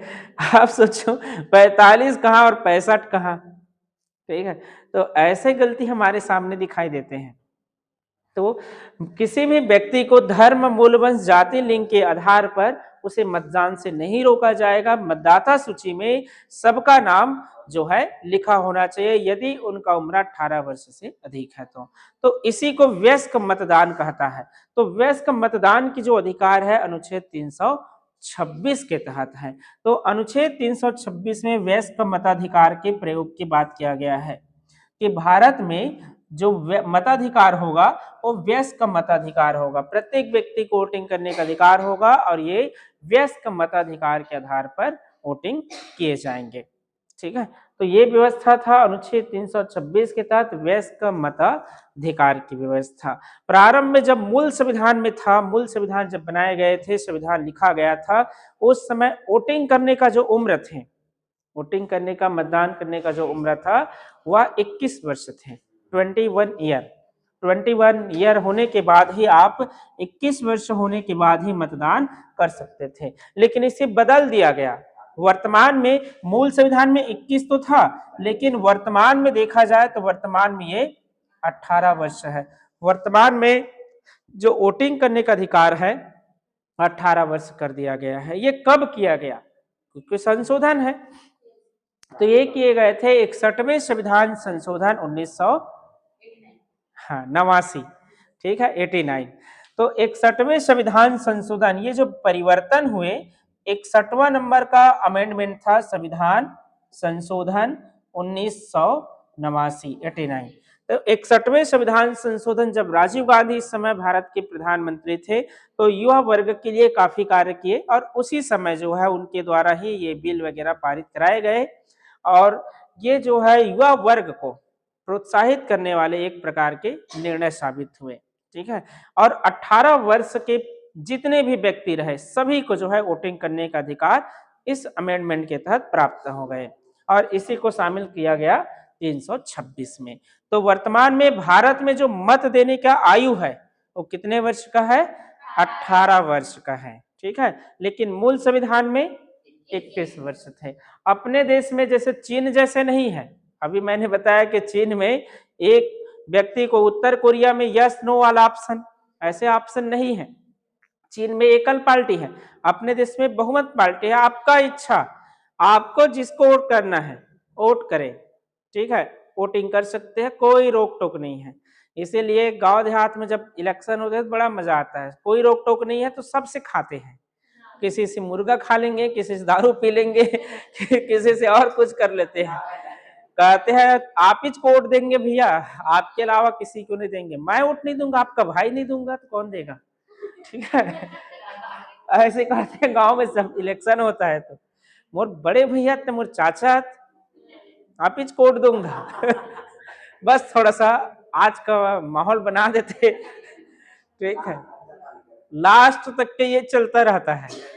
फिर जाकर अंतिम जब वोटिंग करते हैं तो पता चला कि वोट ही रिजेक्ट हो गया। कारण उन्होंने डबल डबल मार दिया। सबका तो खाया हूं, पाप लगेगा, सबको मार देता हूं सील सरपंच इलेक्शन में ऐसे हो सकते हैं, है नहीं? तो वोट रिजेक्ट हो जाते। देखना 2-4 लोग मिलेंगे ही ऐसे सरपंच इलेक्शन में। तो मताधिकार की जो आयु है, कितने किए गए हैं भारत में? 18 वर्ष है। पुराना कितना था? 21 वर्ष थे। क्लियर है? तो ये था भारत के निर्वाचन आयोग। अब इनकी जिम्मेदारी किसका है, किसके लिए ये इलेक्शन कंडक्ट कराएगा? तो राज्य निर्वाचन आयोग किसके लिए कराता है? केंद्रीय निर्वाचन आयोग। राज्य निर्वाचन आयोग जो इलेक्शन कंडक्ट कराता है ये होता है केवल स्थानीय निकाय का। स्थानीय चुनाव, स्थानीय चुनाव में जैसे कौन? आपके पंचायत, पंचायत के प्रतिनिधि का इलेक्शन कराने की जिम्मेदारी, और नगरी, नगरीय निकाय भी त्रिस्तरीय है, पंचायत भी त्रिस्तरीय है अपने छत्तीसगढ़ में। तो यहाँ पर पंचायत और नगरी दोनों के इलेक्शन कराने की, जो कंडक्ट कराने की जिम्मेदारी होता है वह राज्य निर्वाचन आयोग का होता है। बाकी इसके बाद जितने भी इलेक्शन है, राष्ट्रपति, प्रधानमंत्री की खर नियुक्ति संसदीय व्यवस्था में है, लेकिन उपराष्ट्रपति, संसद, विधायक, सभी के जो इलेक्शन कराने की जिम्मेदारी है वो केंद्रीय निर्वाचन आयोग का है। तो केंद्रीय निर्वाचन आयोग के पास संसद है, संसद का इलेक्शन कराता है। संसद के बाद विधायक का इलेक्शन कराता है। समझिए विधानसभा के सदस्य विधायक अर्थात MP, member of parliament, MLA, member of legislative assembly का। ठीक है, तो एमएलए, विधायक को हम एमएलए कहते हैं और संसद को हम एमपी कहते हैं। तो एमपी और एमएलए दोनों का जो है इलेक्शन कंडक्टर केंद्रीय निर्वाचन आयोग कराता है। इसके अतिरिक्त राष्ट्रपति का इलेक्शन, राष्ट्रपति का चुनाव, उपराष्ट्रपति का चुनाव, उपराष्ट्रपति का चुनाव, ये सभी जो इलेक्शन कंडक्ट कराते हैं ये केंद्रीय निर्वाचन आयोग कराता है। तो ये सब इनके कार्य है। इलेक्शन के कार्य के साथ साथ केंद्रीय निर्वाचन आयोग के और भी कुछ कार्य है, जैसे कि पार्टियों को चुनाव चिन्ह देना, कौन से पार्टी को कौन से चुनाव चिन्ह मिलेगा, इन सबको जो है फैसला केंद्रीय निर्वाचन आयोग ही करता है। जैसे राष्ट्रीय पार्टी है तो उनको केवल एक ही स्वीकार जन्य जो चिन्ह रहता है वही दिए जाते हैं, ठीक है। बाकी अगर मान लो आप नया पार्टी खड़ा करते हैं, अपना पार्टी बनाते हैं, तो आपको केंद्रीय निर्वाचन आयोग के पास आवेदन देना पड़ेगा कि हम जो है एक पार्टी बनाना चाहते हैं, या पहले आप छोटा पार्टी रहेगा तो स्थानीय चुनाव, राज्य के विधानसभा के इलेक्शन में ऐसे भाग लेते रहेंगे। फिर जैसे जैसे आपका विधायक मिलेंगे, इसके लिए कुछ नियम है, रूल नियम है पार्टी के मान्यता के लिए। जैसे हमारे पास पार्टी जो है आपके दो स्तरीय खासकर हमें दिखाई देता है, एक राष्ट्रीय पार्टी और एक क्षेत्रीय पार्टी। राष्ट्रीय पार्टी वह पार्टी होता है जो पूरे राष्ट्र के देश के भीतर अपना इलेक्शन में भाग ले सकते हैं। क्षेत्रीय पार्टी उसी राज्य के रहते हैं अधिकतर, तो एक सीमित क्षेत्र में वह इलेक्शन लड़ते रहते हैं। जैसे अपना छत्तीसगढ़ जनता कांग्रेस अजीत जोगी वाला, कहा यूपी बिहार में जाकर इलेक्शन थोड़ी ना लड़ेगा, यहाँ तो अभी जीत नहीं पाए हैं, वहां कैसे जीत जाएंगे, है नहीं। तो केंद्रीय निर्वाचन आयोग को जो जिम्मेदारी है इलेक्शन के साथ साथ पार्टियों की जो है चिन्ह आवंटन के भी तरीके इनके ही अधीन है। बाकी तो निर्देशन संचालन इलेक्शन का तो करता ही करता है। तो इस प्रकार है केंद्रीय निर्वाचन आयोग का जिम्मेदारी। क्लियर है? बाकी चीजें हम संविधान के ही अंतर्गत कवर करेंगे कि कैसे केंद्रीय निर्वाचन आयोग बनते हैं, उनके गठन क्या होता है, कार्यकाल क्या होता है। यहाँ केवल हम इलेक्शन पढ़ रहे हैं, तो चुनाव प्रणाली को ही जिक्र करेंगे, अधिकतर संवैधानिक स्थिति में भी नहीं जाएंगे, ठीक है। तो अगर हम देखें कि इलेक्शन में सबसे पहले राष्ट्रपति का इलेक्शन, राष्ट्रपति से शुरुआत करते हैं। राष्ट्रपति कैसे बनते हैं, प्रधानमंत्री कैसे बनते हैं, संसद जो है कैसे बनते हैं, विधायक हम किस प्रकार बनते हैं, किसके लिए कितने न्यूनतम उम्र की आवश्यकता है, और आप जो है इलेक्शन में कितना खर्च कर सकते हैं, कितना आप जमानत राशि दे सकते हैं। इलेक्शन में खर्च करने का भी एक दायरा है, अन्यथा सब करोड़पति लोग विधायक बन जाएंगे, पैसा में खरीद कर फिर अपने पर राज करने लगेंगे, ठीक है। सब कुछ उसी का हो जाएगा। फिर मान लो अंबानी कहीं इलेक्शन में भाग ले लिया, एक तो पैसा इतना है, सबको कहीं खरीद लिया, तो पूरे राज्य के लिए नियम कानून बना सकता है, ठीक है। पूरा राज्य का फंड भी उन्हीं के पास चला जाएगा, कुछ भी कर सकते हैं। तो इलेक्शन में किस प्रकार जो है आप भाग ले सकते हैं, कितने एज पर आप भाग ले सकते हैं, खर्च के दायरा क्या है, इसलिए निर्धारित किया गया। जैसे आप विधायक का मान लो आप चुनाव लड़ते हैं, तो सामान्य क्षेत्र से है तो आपको 40 लाख तक की ही खर्च करने का सीमा रहेगा, और संसद का चुनाव लड़ते हैं तो 95 लाख तक के चले जाते हैं, मतलब लगभग 1 करोड़, 1 करोड़ खर्च कर सकते हो। लेकिन क्या इतना ही खर्च होता होगा? ज्यादा होता होगा। एक विधायक के चुनाव में 40 लाख से तो ज्यादा ही होते होंगे। 40 लाख होता ही कितना है, वो 10-12 रैली करेगा, 10 लाख 12 लाख ऐसे ही खत्म, ठीक है। फिर उसके बाद चुनाव तक के तो 10 स्कॉर्पियो उनको घुमाना पड़ता है, दौड़ाना भी पड़ता है, उसका पैसा, और पूरे हर दिन हजारों लोग का कम से कम चाय नाश्ता चलता ही चलता है, ठीक है। जब तक के चुनाव नहीं होगा तब तक के चलता रहेगा। इसके अतिरिक्त हम सबको पता है भारतीय चुनाव प्रणाली में रात में क्या होता है, इलेक्शन के एक दिन पहले, है नहीं? कभी साड़ी मिल जाता है तो कभी कवा मिल जाता है, तो ये सब चीजें बड़ा खर्चीला है। इसीलिए इलेक्शन कमीशन इस चीज पर प्रतिबंध करने के लिए बहुत ज्यादा नियम कानून बनाते रहते हैं, लेकिन ये आम लोगों को सोचना चाहिए, भाई आपका एक वोट जो है पूरे देश के लिए बदलाव कर सकता है, एक एक वोट का कीमत है, ठीक है। गलत अगर व्यक्ति के हाथों में आपने सत्ता दे दिया तो हो सकता है कि बहुत बुरा हो जाए, ठीक है। आप छोटे से एग्जाम्पल अपने गांव देहात में भी समझ सकते हैं।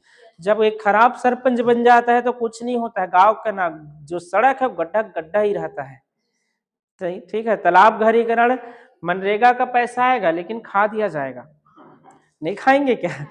ऐसे स्थिति हो जाते हैं। तो आपका जो एक मत है बहुत ज्यादा बहुमूल्य है, सोच समझकर लोकतंत्र में आप अपना मत का प्रयोग करें। ठीक है, लोकतंत्र है ये, आपके द्वारा ही सत्ता बनाया जा रहा है। चुनाव में आप भाग ले रहे हैं, चाहे वो प्रत्यक्ष हो या अप्रत्यक्ष हो, कहीं ना कहीं आपका मत का ही प्रयोग है, ये मत का ही शक्ति है। तो हम अगर सही हाथों में ना दे तो अभी बेरोजगार पढ़ रहे हैं, पढ़ते ही रहेंगे, फिर मान लो सर्विस निकाले ही ना, जॉब निकाले ही ना, वैकेंसी सरकारी जॉब का तैयारी कर रहे हो और कहीं छत्तीसगढ़ सरकार जो है वैकेंसी निकाले ही ना, तब क्या करोगे? नहीं बनना है। नहीं नहीं नहीं बनना है, आतंकवादियों की प्रेम कहानी नहीं होती है। अपने देश में।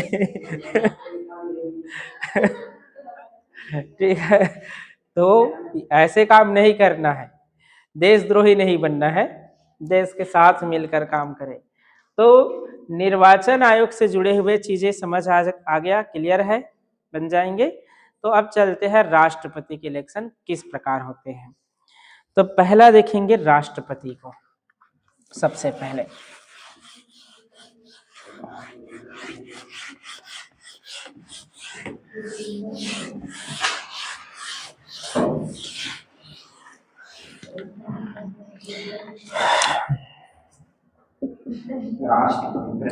राष्ट्रपति,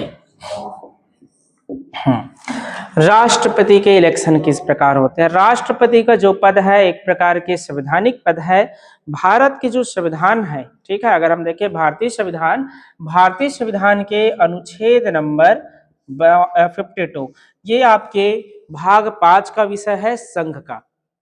ठीक है, तो राष्ट्रपति का जो पद है अनुच्छेद नंबर 52 के तहत बताया गया है कि राष्ट्रपति जो है देश के लिए एक राष्ट्रपति का पद होगा। तो राष्ट्रपति का पद का जो जिक्र किया गया है ये अनुच्छेद 52 के तहत किए गए हैं। ठीक है, इसके बाद राष्ट्रपति की जो शक्ति वगैरह है इसके बारे में बताया गया है अनुच्छेद नंबर 53 में। कहा गया कि राष्ट्रपति जो है, राष्ट्रपति कहा गया कि राष्ट्रपति देश के कार्यकारी प्रमुख होंगे, कार्यकारी प्रमुख तथा संवैधानिक प्रमुख होंगे, संवैधानिक प्रमुख। अब ये कार्यकारी और संवैधानिक प्रमुख क्या है? ठीक है, कार्यपालिका शक्ति इसी में निहित होगा, कहा गया है। ठीक है, कार्यपालिका जो शक्ति है, कार्यपालिका शक्ति इसी के तहत निहित होंगे, राष्ट्रपति में ही निहित होगा। ये सभी जो बातें हैं आर्टिकल 53 के तहत उल्लेखित है। तो यहाँ पर ये क्या है, राष्ट्रपति किस प्रकार कार्यपालिका शक्ति इसमें निहित होगा। तो कार्यपालिका के तहत कौन कौन आते हैं? कार्यपालिका में अपने देश में राष्ट्रपति आते हैं, प्रधानमंत्री आते हैं, मंत्री परिषद गण आते हैं, जितने भी गवर्नमेंट कर्मचारी, अधिकारी, प्रशासनिक सभी कुछ जो है कार्यपालिका के ही भाग माने जाते हैं। अब इस कार्यपालिका में जो कार्य हो रहे हैं वो किसके अधीन रहेंगे? तो राष्ट्रपति के ही अधीन रहते हैं। राष्ट्रपति देश के संवैधानिक प्रमुख है, इस प्रकार का चर्चा किया गया है। तो राष्ट्रपति देश के संवैधानिक प्रमुख अर्थ क्या है? संविधान के नियम के तहत देश को चलाने वाले जो व्यक्ति होते हैं उसको ही संवैधानिक प्रमुख कहते हैं। तो संविधान के नियम कानून के तहत जो देश को चलाएगा वह कौन होंगे? राष्ट्रपति होगा। राष्ट्रपति संविधान के आधार पर चलता है, इसलिए औपचारिक प्रमुख है, ये केवल नाम मात्र प्रमुख। अपने देश में राष्ट्रपति नाम मात्र का प्रमुख होते हैं। इनका काम है संविधान के ही अंतर्गत देख रेख करते रहना कि संविधान के तहत नियम कानून ठीक ठाक चल रहा है कि नहीं, नाम मात्र का प्रमुख होता है। वास्तविक कार्यपालिका प्रमुख राष्ट्रपति नहीं होते हैं, वास्तविक कार्यपालिका प्रमुख प्रधानमंत्री होते हैं अपने देश में। ये केवल नाम मात्र का प्रधान है, इन्हीं की ही नाम पर देश के संपूर्ण कार्य किए जाते हैं, क्योंकि कार्यपालिका शक्ति इसी में निहित है, तो इसी के नाम पर कार्य होते हैं। जैसे एक मान लो एक एनर्जी के सोर्स है, उसी के नाम पर सभी एनर्जी ग्रहण करते हैं। मान लो जैसे राम नाम आधार है, तो राम नाम आधार है, तो राम के नाम में क्या है? शक्ति है। तो राम के नाम में अगर शक्ति है तो राम के ही नाम का प्रयोग, चाहे साधु हो, सन्यासी हो, गृहस्थी व्यक्ति हो, महिला हो, पुरुष हो, बच्चे हो, सभी राम के नाम के आधार का प्रयोग करते हैं। राम के नाम में अगर आप एनर्जी ग्रहण कर रहे हैं, ठीक है, तो उस एनर्जी को आप ग्रहण कर रहे हैं, दूसरे ग्रहण नहीं कर पाएगा, लेकिन राम के ही बोलने से आपको ग्रहण एनर्जी सोर्स मिला।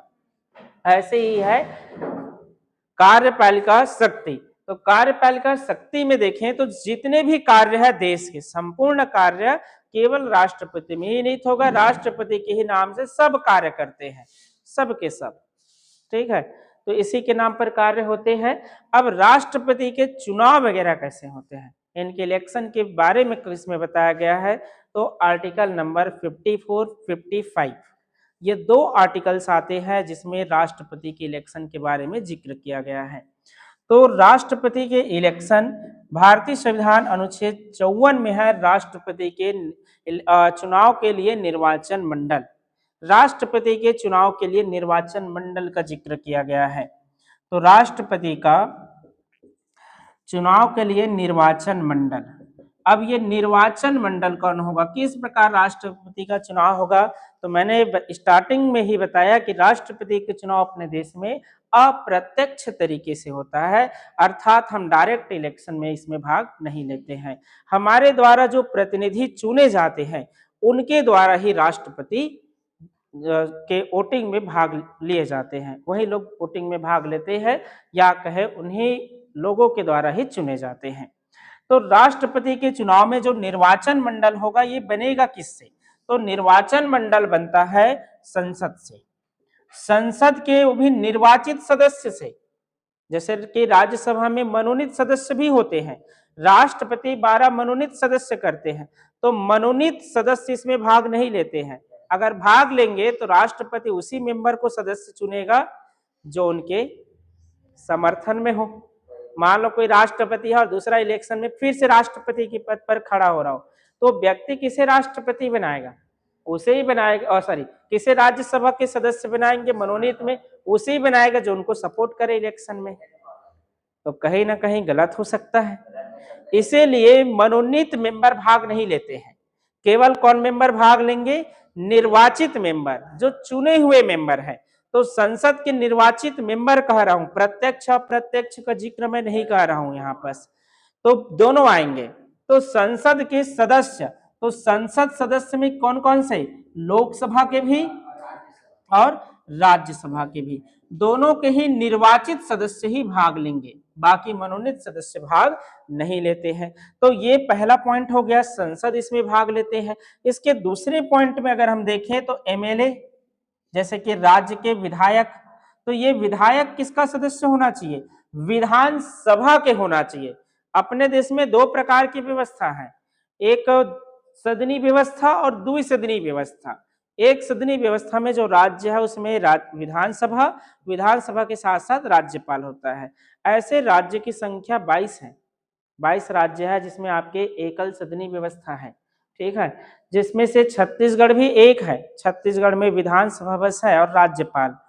बाकी ऐसे राज्य जैसे कि यूपी, बिहार, महाराष्ट्र, कर्नाटक, आंध्र, तेलंगाना, ऐसे आपके 6 स्टेट है जिसमें द्विसदनी व्यवस्था है, अर्थात उस राज्य में विधानसभा के साथ साथ विधान परिषद भी है, उच्च सदन भी है। अपने यहाँ विधान परिषद है क्या?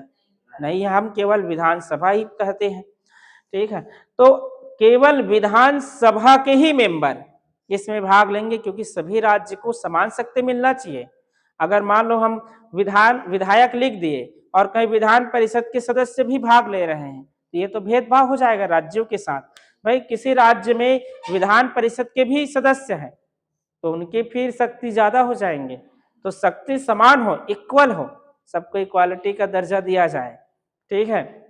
तो ऐसे विधायक ही भाग लेंगे जो केवल किसके सदस्य हो? विधान सभा के। जो केवल विधानसभा के सदस्य है वही व्यक्ति जो है राष्ट्रपति के चुनाव में भाग लेते हैं। यहाँ पर राज्य के भी विधानसभा के सदस्य हो सकते हैं और साथ साथ आपके जो केंद्र शासित प्रदेश है जो यूटी है उसके भी सदस्य हो सकते हैं। जैसे कि अपने यहाँ दिल्ली पुडुचेरी जब 1992 में 70वें संविधान संशोधन किया गया था, एक 70वां नंबर का अमेंडमेंट था, 70वें संविधान संशोधन 1992 जब ये किया गया 70वें नंबर के संविधान संशोधन, तब दिल्ली और पुडुचेरी के जो विधानसभा के अंतर्गत निर्माण किए गए, तो दिल्ली और पुडुचेरी के जो विधायक रहे विधानसभा के सदस्य, यह जो है राष्ट्रपति के इलेक्शन में भाग लेना प्रारंभ किए। तो केंद्र शासित प्रदेश जैसे अभी जम्मू एंड कश्मीर में भी विधानसभा है, तो हो सकता है आगे जब इलेक्शन कंडक्ट होगा तो उसमें उसके भी जो है विधायक जो है भाग लेंगे, क्योंकि विधानसभा के सदस्य भाग लेते हैं, चाहे आपके राज्य की हो या फिर केंद्र की हो, दोनों ही जो है राज्य और केंद्र के विधानसभा के सदस्य भाग राष्ट्रपति के इलेक्शन में लेते हैं। क्लियर है। दिल्ली और पुडुचेरी कब जुड़ा था, तो 1992 के तहत जुड़े थे, जब एच.डी. शर्मा का जो है ना इलेक्शन हुए थे। शंकर दयाल शर्मा जब भारत के राष्ट्रपति बने, एच.डी. शर्मा, शंकर दयाल शर्मा, तो उसी समय पहली बार इलेक्शन में भाग लिए दिल्ली और पुडुचेरी के विधायक। इससे पहले इलेक्शन में भाग नहीं लेते थे। भारत के पहले राष्ट्रपति कौन थे? राजेंद्र प्रसाद। हाँ, ठीक। तो ये था राष्ट्रपति के निर्वाचन मंडल। क्लियर है कि राष्ट्रपति के चुनाव में कौन कौन भाग लेते हैं, तो संसद के मेंबर और साथ साथ अपने विधानसभा के मेंबर, ठीक है, जो निर्वाचित मेंबर होते हैं इन लोग भाग लेते हैं। अब आर्टिकल्स नंबर 55 में भी इसके जिक्र किए गए हैं चुनाव से जुड़े हुए। उसमें बताया गया कि राष्ट्रपति के जो इलेक्शन की रीति है, नियम, वो क्या होगा। ये तो बता दिया कि राष्ट्रपति के चुनाव में कौन कौन भाग लेंगे, आर्टिकल 54 में इसका जिक्र कर दिया गया। आर्टिकल 55 में भी एक जिक्र किया गया, कहा गया कि उनका राष्ट्रपति के जो चुनाव है उसका तरीका क्या होगा। तो अनुच्छेद नंबर 55 संवैधानिक दृष्टि से अगर हम देखें, आर्टिकल्स 55 में जिक्र है राष्ट्रपति के निर्वाचन का रीति। ये तो राष्ट्रपति के निर्वाचन का मंडल था, निर्वाचन मंडल बनाए गए थे। इसमें आता है राष्ट्रपति के निर्वाचन का रीति, राष्ट्रपति का निर्वाचन का रीति। तो इससे पहले जस्ट मैंने स्टार्टिंग में बताया था राष्ट्रपति के निर्वाचन की रीति। इसमें बताया कि राष्ट्रपति की जो इलेक्शन है भारत में एकल संक्रमणीय अनुपातिक प्रणाली के आधार पर होता है। हमने प्रणाली पढ़े, अनुपातिक प्रणाली और बहुमत प्रणाली देखे थे। बहुमत प्रणाली के आधार पर राष्ट्रपति का चुनाव नहीं होता है, ठीक है, एकल संक्रमणीय अनुपातिक प्रणाली पर होते हैं। तो एकल संक्रमणी अनुपातिक प्रणाली, एकल संक्रमणी अनुपातिक प्रणाली के आधार पर ही राष्ट्रपति के इलेक्शन कंडक्ट होते हैं, इसी के आधार पर आयोजन किए जाते हैं। तो राष्ट्रपति के इलेक्शन एकल संक्रमणी अनुपातिक प्रणाली के आधार पर आयोजित होते हैं, ठीक है। अब इसमें एकल संक्रमणी अनुपातिक प्रणाली में जो राष्ट्रपति विजय होगा उसको कितना 50% प्लस 1 मत उसको पाना अनिवार्य होगा, तभी जो है उसे राष्ट्रपति के रूप में निर्वाचित किए जाएंगे, ठीक है। अब जब इलेक्शन में भाग लेंगे तो बता चुका हूं स्टार्टिंग में, मान लो 4 लोग भाग लेते हैं, तो 4 लोग जैसे A B C D, A B और सी, मान लो 3 ही लोग भाग लेते हैं, तो इसके क्रम के आधार पर ही वोटिंग होगा। जब सांसद या विधायक लोग वोटिंग करने आएंगे तो उनके क्रम के आधार पर वोटिंग होगा। कहेगा कि ए व्यक्ति मेरा पहला पसंद है, बी कहेगा दूसरा, ये कहेगा तीसरा, तो इसी क्रम के आधार पर ही वोटिंग होता है, वरीयता क्रम तय किए जाते हैं। क्लियर है, ठीक है। तो 50% प्लस 1 मत के आधार पर हार जीत होगा और साथ साथ वरीयता क्रम गिना जाएगा। अगर फर्स्ट पसंद 50% प्लस 1 लोगों का ना हो, जैसे 100 लोग हैं, 100 लोग में से 51 लोग का पसंद कोई भी नहीं मिला पहली वरीयता में, तो ये वरीयता क्रम रिजेक्ट, सेकंड वरीयता क्रम को गिना जाएगा, ठीक है। तो इसी प्रकार जो है राष्ट्रपति के चुनाव आयोजित होते हैं और फिर चुनाव के जब परिणाम आते हैं तो राष्ट्रपति को विजय घोषित कर दिए जाते हैं जो जीतता है। उसके बाद फिर राष्ट्रपति अपने पद की शपथ लेता है, पद ग्रहण करते हैं, शपथ वगैरह सर्वोच्च न्यायालय के मुख्य न्यायाधीश दिलाते हैं राष्ट्रपति को उनके पद की शपथ। इस प्रकार राष्ट्रपति के इलेक्शन होते हैं। बाकी संवैधानिक प्रक्रिया है तो उसमें हम संविधान में ही पढ़ेंगे, ठीक है। तो ये था राष्ट्रपति के चुनाव। राष्ट्रपति के चुनाव में जैसे कि खर्च वगैरह की सीमा का है, तो इसमें लिए कोई विशेष खर्च सीमा नहीं है, क्योंकि एक तो इसके जो प्रक्रिया है, आप लोग राष्ट्रपति जैसे बनना चाहते हैं तो उम्र चाहिए आपका 35 वर्ष। राष्ट्रपति बनने के लिए जो उम्र की जरूरत है वो 35 वर्ष है, ये तो कॉमन सी बात है। और साथ साथ भारत के नागरिक होना, ये भी कॉमन बात है, भारत के नागरिक और 35 वर्ष की आयु, तो ये तो खैर नॉर्मल सी बात है। अब विशेष क्या है जो हमें नहीं मिलता है, वह है इसके प्रस्तावक और अनुमोदक। राष्ट्रपति के अगर आप उम्मीदवार बनना चाहते हैं तो आपको 50 प्रस्तावक और 50 अनुमोदक चाहिए। प्रस्तावक और अनुमोदक कौन होते हैं? जो संसद और विधायक के सदस्य हैं। तो कम से कम आपको 100 लोग जानना चाहिए, 100 विधायक आपके पक्ष में कहें कि हाँ हम इसको जानते हैं, आपके नामांकन में उनका हस्ताक्षर हो। या तो हमें एक विधायक नहीं जानते, कैसे बनोगे राष्ट्रपति फिर?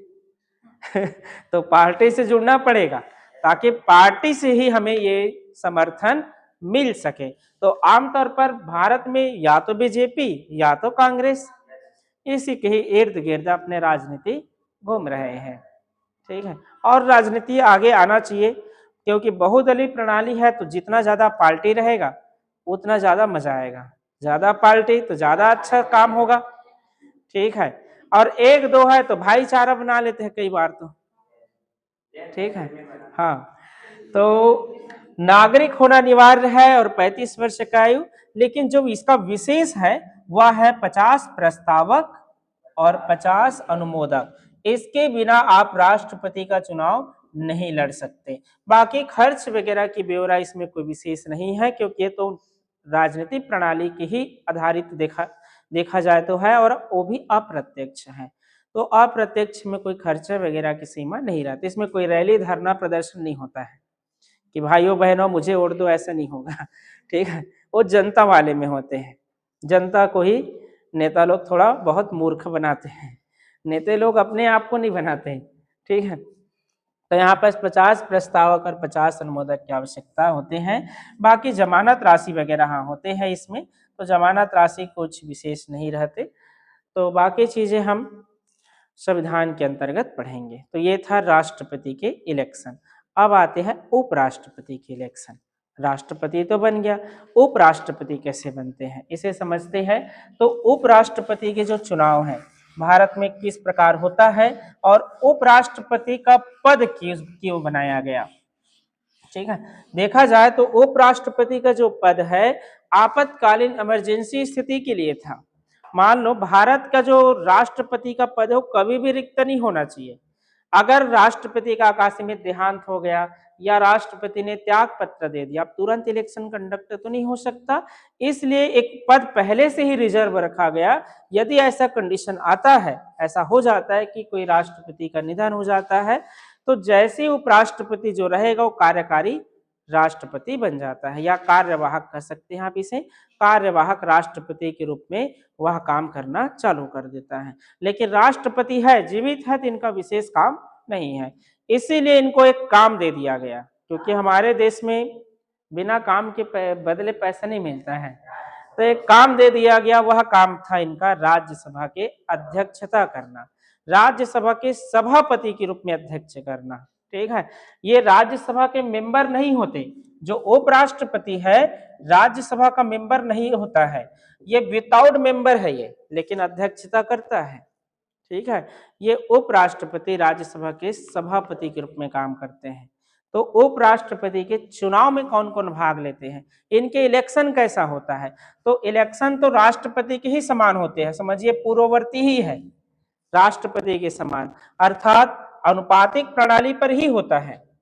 उपराष्ट्रपति के जो चुनाव है वो अनुपातिक प्रणाली पर ही आयोजन होते हैं। और इनके इलेक्शन में कौन कौन भाग लेते हैं, अगर हम इसको समझे, इनके इलेक्शन का अर्थात इनके निर्वाचन मंडल में उपराष्ट्रपति का भी चुनाव अप्रत्यक्ष है, डायरेक्ट इलेक्शन इसका भी नहीं है, क्योंकि जरूरत भी नहीं है। अब भाई इनका काम कितना है, छोटा मोटा काम है, उतने ज्यादा प्रभाव नहीं है हमारे ऊपर। तो निर्वाचन मंडल होते हैं इसमें, और इसमें भाग लेते हैं राज्यसभा और लोकसभा, अर्थात केवल कह सकते हैं आप कौन, संसद। राज्यसभा के और लोकसभा के ही संसद इसमें भाग लेते हैं, बाकी विधायक लोग का कोई काम नहीं है। ठीक है, विधायक गण इसमें भाग नहीं लेते हैं। ठीक है, विधायक लोग उपराष्ट्रपति के चुनाव में भाग नहीं लेते हैं, विधायक किसमें, राष्ट्रपति के इलेक्शन में जरूर भाग लेते हैं। ठीक है, तो राष्ट्रपति के चुनाव में भाग लेते हैं विधायक लोग, लेकिन उपराष्ट्रपति के चुनाव में भाग नहीं लेते हैं। क्लियर है, उपराष्ट्रपति में केवल संसद लोग ही भाग लेते हैं, इन्हीं लोगों के द्वारा उपराष्ट्रपति चुने जाते हैं। उपराष्ट्रपति बनने के लिए भी अगर आप देखेंगे तो सेम है, उम्र की जो सीमा है, उपराष्ट्रपति अगर बनना चाहते हैं तो 35 वर्ष, बाकी नागरिक तो सभी के लिए अनिवार्य है, भारत के ही नागरिक, विदेश के नहीं बना देंगे, भारत के ही नागरिक होना चाहिए। ठीक है, इसके अतिरिक्त अगर हम देखें तो भारत के नागरिक के अतिरिक्त इसमें भी अनुमोदक और प्रस्तावक हैं। तो इसमें कितने अनुमोदक प्रस्तावक, 20 है, 20 अनुमोदक, 20 अनुमोदक है तो 20 प्रस्तावक है, 20 प्रस्तावक है। ये चीजें आते हैं आपके उपराष्ट्रपति के चुनाव में। इसके बाद पद आता है प्रधानमंत्री का। प्रधानमंत्री संसदीय प्रणाली का मुखिया होता है, और ये इसका इलेक्शन जो है डायरेक्ट नहीं होता है, और यहाँ तक कि ये इलेक्शन इसका कराए भी नहीं जाते हैं, इनडायरेक्ट भी नहीं होता है, ये केवल राष्ट्रपति द्वारा नियुक्त किए जाते हैं। वह व्यक्ति को नियुक्त करते हैं प्रधानमंत्री जिस व्यक्ति या जिस पार्टी का जो है, राइट, लोकसभा के जब इलेक्शन होते हैं तो जिस पार्टी की संख्या ज्यादा है उसी पार्टी के जो नेता है उसको प्रधानमंत्री के रूप में शपथ दिलाया जाता है। ठीक है, तो प्रधानमंत्री का नियुक्ति होता है, इसका नियुक्ति होते हैं, निर्वाचन नहीं होते। तो इसकी नियुक्ति कौन करता है, राष्ट्रपति। बस इतना ही अभी याद रखे रहे, प्रधानमंत्री का इलेक्शन नहीं होते हैं। ठीक है, प्रधानमंत्री नियुक्त होते हैं, तो प्रधानमंत्री का नियुक्ति होते हैं। बाकी जितने भी मंत्रीगण हैं उनका भी नियुक्ति होता है, राष्ट्रपति ही नियुक्ति करते हैं। ठीक है, अब आते हैं संसद में, संसद के इलेक्शन में आते हैं। ठीक है, संसद के बाद विधायक, विधायक के बाद स्थानीय निकाय, ये 3 टाइप्स बच गया, फिर क्लास कंप्लीट हो जाएंगे। तो संसद के इलेक्शन की अगर हम बात करें तो संसद में, अपने देश में जो संसद की इलेक्शन है, यहाँ पर 2 प्रकार के संसद के सदस्य आपको दिखाई देते हैं। संसद में कौन कौन से, एक लोकसभा के सांसद और एक राज्यसभा के, दोनों के इलेक्शन में अंतर है। दोनों के इलेक्शन में अंतर क्या है, तो लोकसभा के जो सदस्य है इनका इलेक्शन होता है प्रत्यक्ष, इनका इलेक्शन होता है अप्रत्यक्ष। इनके इलेक्शन, लोकसभा के इलेक्शन प्रत्यक्ष होता है और राज्यसभा के जो इलेक्शन है वह अप्रत्यक्ष होता है। तो लोकसभा के जो मेंबर वगैरह है, जितने भी मेंबर है, जैसे कि अपने देश में अभी 550 मैक्सिमम सदस्य है, लेकिन अस्तित्व में 550 नहीं है, 545 भी नहीं है, अस्तित्व में 543 है, 43। 2 सदस्य ये कम हो गए हैं, आंग्ल भारतीय समुदाय वाला। आंग्ल इंडियन समुदाय से पहले 2 सदस्य मनोनीत किए जाते थे लोकसभा में, अब इसमें कोई भी सदस्य मनोनीत नहीं होते हैं। ये जो मनोनयन वाला जो सदस्य बनते थे, 104 नंबर के अमेंडमेंट किया गया था 2020 में, 104वां संविधान संशोधन था ये, 104 नंबर के संविधान संशोधन 2020 में, जिसमें एसटी और एससी के जो रिजर्वेशन है 2030 तक बढ़ाया गया, और जो आंग्ल भारतीय समुदाय के रिजर्वेशन है उसको डिलीट कर दिया गया। तो इस प्रकार अभी वर्तमान में कोई भी आंग्ल भारतीय समुदाय से लोकसभा में मेंबर नहीं बनते हैं। क्या होता है आंग्ल भारतीय समुदाय, हाँ, कोई भी यूरोपीय व्यक्ति, क्योंकि हम भारत जो है काफी समय तक के यूरोप के साथ व्यापारिक संबंध रहा, अनेक कंट्री यहाँ आए, ब्रिटेन आया, पुर्तगाल आया, डच आए, फ्रांसीस आए, स्वीडिश आया, ऐसे बहुत सारे कंट्रीज थे जो यूरोप के भारत में आए और भारत में काफी समय तक रहे। अब इन सभी लोगों ने भारतीय लोगों के साथ संबंध रहे, इनके साथ वैवाहिक संबंध स्थापित हुए और फिर जब आजादी मिला तो अपने देश वतन न जाकर यही रह गए।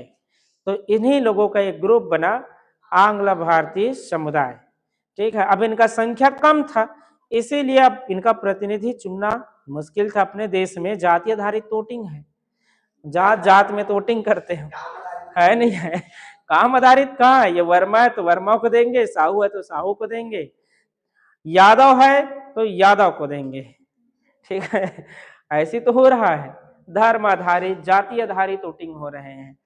तो सबको पता था कि राजनीति व्यवस्था कैसा है देश का, इसलिए आंग्ल भारतीय समुदाय के लोग जा नहीं सकते थे इलेक्शन लड़कर। तो उसको कहा गया कि आपको हम नामांकित करेंगे, मनोनीत करेंगे, और मनोनीत किया जाता था लोकसभा में केवल 2 सदस्य, इसीलिए 545 हुआ करते थे, अब 543 हो गए हैं। तो इनके जो इलेक्शन वगैरह है सभी 543 सदस्य का वह होता है प्रत्यक्ष, प्रत्यक्ष तरीके से इनके चुनाव होते हैं। और तो प्रत्यक्ष होता है, इसका मतलब क्या है, जनता इसको चुनता है। और प्रत्यक्ष में पूरा देश भर में निर्वाचन क्षेत्र बटा होता है, पूरे देश को, जैसे 543 वर्तमान में अस्तित्व में है, तो पूरा देश को 543 भाग में बांटेंगे, टुकड़ा टुकड़ा। समझिए, ये भारत है, ये आपके, ठीक है, ये है भारत। अब इसमें देखें तो इसको अगर हम टुकड़ा करना चाहे तो इसको कितने टुकड़ा किया जाएगा, 543। ऐसे तोड़ते जाओ, अलग अलग अलग अलग राज्य टूट जाएगा पूरा, इधर ऐसे टूट जाएंगे, ऐसे आपको 543 भागों में इसको तोड़ना पड़ेगा। ठीक है, तो इतने निर्वाचन क्षेत्र बटेंगे और सभी निर्वाचन क्षेत्र से एक एक एमपी निर्वाचित होकर लोकसभा के सदस्य बनेंगे। ठीक है, तो सदस्य बनने के लिए अगर आप खड़ा होना चाहते हैं लोकसभा के चुनाव में तो आपका उम्र कितना होना चाहिए, ठीक है, 25 वर्ष। 25 वर्ष के अगर आपका उम्र है तो आप जो है लोकसभा के सदस्य बन सकते हैं। तो लोकसभा के सदस्य बनने के लिए 25 वर्ष का उम्र होना चाहिए। इस प्रकार होता है लोकसभा के सदस्य के चुनाव। अब है राज्यसभा के सदस्य का चुनाव। राज्यसभा के सदस्य का चुनाव अप्रत्यक्ष होता है। इनका जो तरीका है बहुमत नहीं है, इसमें जो तरीका है बहुमत है, ये बहुमत प्रणाली पर आधारित है, जो सबसे ज्यादा मत मिलेगा वही जीतेगा, लेकिन ये बहुमत प्रणाली पर नहीं है। फिर से आ गया अनुपातिक एकल संक्रमण प्रणाली। तो एकल संक्रमणी अनुपातिक प्रणाली पर है, ये एकल संक्रमणी अनुपातिक प्रणाली पर। तो अनुपातिक प्रणाली पर है राज्यसभा के इलेक्शन होते हैं, इसके इलेक्शन अनुपातिक प्रणाली पर होते हैं और वह भी अप्रत्यक्ष तरीके से। इसका मतलब है जनता इसमें भाग नहीं लेते हैं। तो जनता के कौन प्रतिनिधि भाग लेते हैं, विधानसभा के सदस्य, क्योंकि राज्यसभा के जो मेंबर है ये राज्यों के प्रतिनिधि होते हैं। हर राज्य को अलग अलग सीट मिला हुआ है, ठीक है, अलग अलग सीट का बंटवारा पहले ही कर दिया जाता है जब राज्य बनता है। तो राज्यों के जो सीट है ये क्या होते हैं, राज्यों का प्रतिनिधि होते हैं। इसीलिए राज्य के ही विधायक, जो राज्य के विधानसभा के विधायक हैं, उन्हीं लोगों द्वारा ये जो है राज्यसभा के सदस्य चुने जाते हैं। तो इनके निर्वाचन मंडल में आते हैं राज्य के, इनका निर्वाचन मंडल में, निर्वाचन मंडल, इनका जो निर्वाचन मंडल है उसमें कौन आएंगे, तो राज्य के विधानसभा का सदस्य, विधानसभा के सदस्य, राज्य के विधानसभा के जो सदस्य है ये राज्य सभा के सदस्य को निर्वाचित करता है। तो राज्यसभा के सदस्य के चुनाव में कौन भाग लेते हैं, कौन वोटिंग करता है, ऐसे प्रश्न बनते हैं। तो विधानसभा के सदस्य, ठीक है, राज्य के विधानसभा के सदस्यों के द्वारा ही इनके इलेक्शन कराए जाते हैं। तो ये था राज्यसभा के सदस्य की चुनाव प्रणाली। अगर राज्यसभा का मेंबर बनना चाहेंगे तो भारत का नागरिक तो अनिवार्य है। उम्र की सीमा इसमें 30 वर्ष है। उम्र की सीमा राज्यसभा बनने के लिए 30 वर्ष की उम्र आपका होना चाहिए, तभी जो है आप राज्यसभा के सदस्य बन सकते हैं। यहाँ तक क्लियर है? ठीक है। अब इसके बाद आते हैं राज्य के विधानसभा के चुनाव में। तो राज्य का विधानसभा सेम किसके पर प्रणाली पर आधारित होगा? बहुमत बहुमत प्रणाली पर होगा। राज्य के विधानसभा का जो चुनाव है इनको भी कराने की जिम्मेदारी किसका है? राज्य निर्वाचन आयोग का कि केंद्रीय निर्वाचन आयोग का? केंद्रीय निर्वाचन आयोग का है। कुछ देर पहले हमने समझा था इसे। तो राज्य केंद्रीय निर्वाचन आयोग के कार्य में राज्य का विधानसभा आता है। राज्य के विधान सभा, जैसे अभी बिहार में इलेक्शन हो रहे हैं, तो राज्य के विधानसभा के जो सदस्य बनते हैं इनका चुनाव किस प्रकार होता है? तो इनका चुनाव होते हैं प्रत्यक्ष। प्रत्यक्ष का अर्थ जनता के द्वारा ही चुने जाते हैं। जनता के द्वारा चुने जाते हैं। और तरीका क्या है इसके? तो तरीका है बहुमत प्रणाली। इनका जो है तरीका बहुमत प्रणाली के आधार पर राज्य के विधानसभा के जो सदस्य हैं वो चुने जाते हैं, निर्वाचित होते हैं बहुमत प्रणाली के आधार पर। क्लियर है? इसके बाद है स्थानीय निकाय के इलेक्शन वगैरह। अपने राज्य में स्थानीय निकाय के इलेक्शन किस प्रकार होते हैं? तो ये था आपके इस प्रकार इसके इलेक्शन। हाँ, विधायक बनने के लिए भी अगर आप उम्र लिखना चाहें तो कितने हैं? 25 वर्ष। 25 वर्ष की ही उम्र में आप विधायक के इलेक्शन में भाग ले सकते हैं।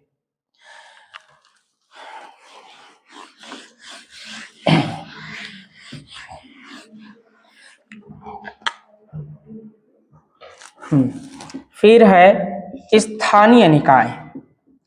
स्थानीय निकाय का चुनाव, इसको कराने की जिम्मेदारी किसका है? जिम्मेदारी है राज्य निर्वाचन आयोग का। इसको कराता है राज्य निर्वाचन आयोग, ये कराता है।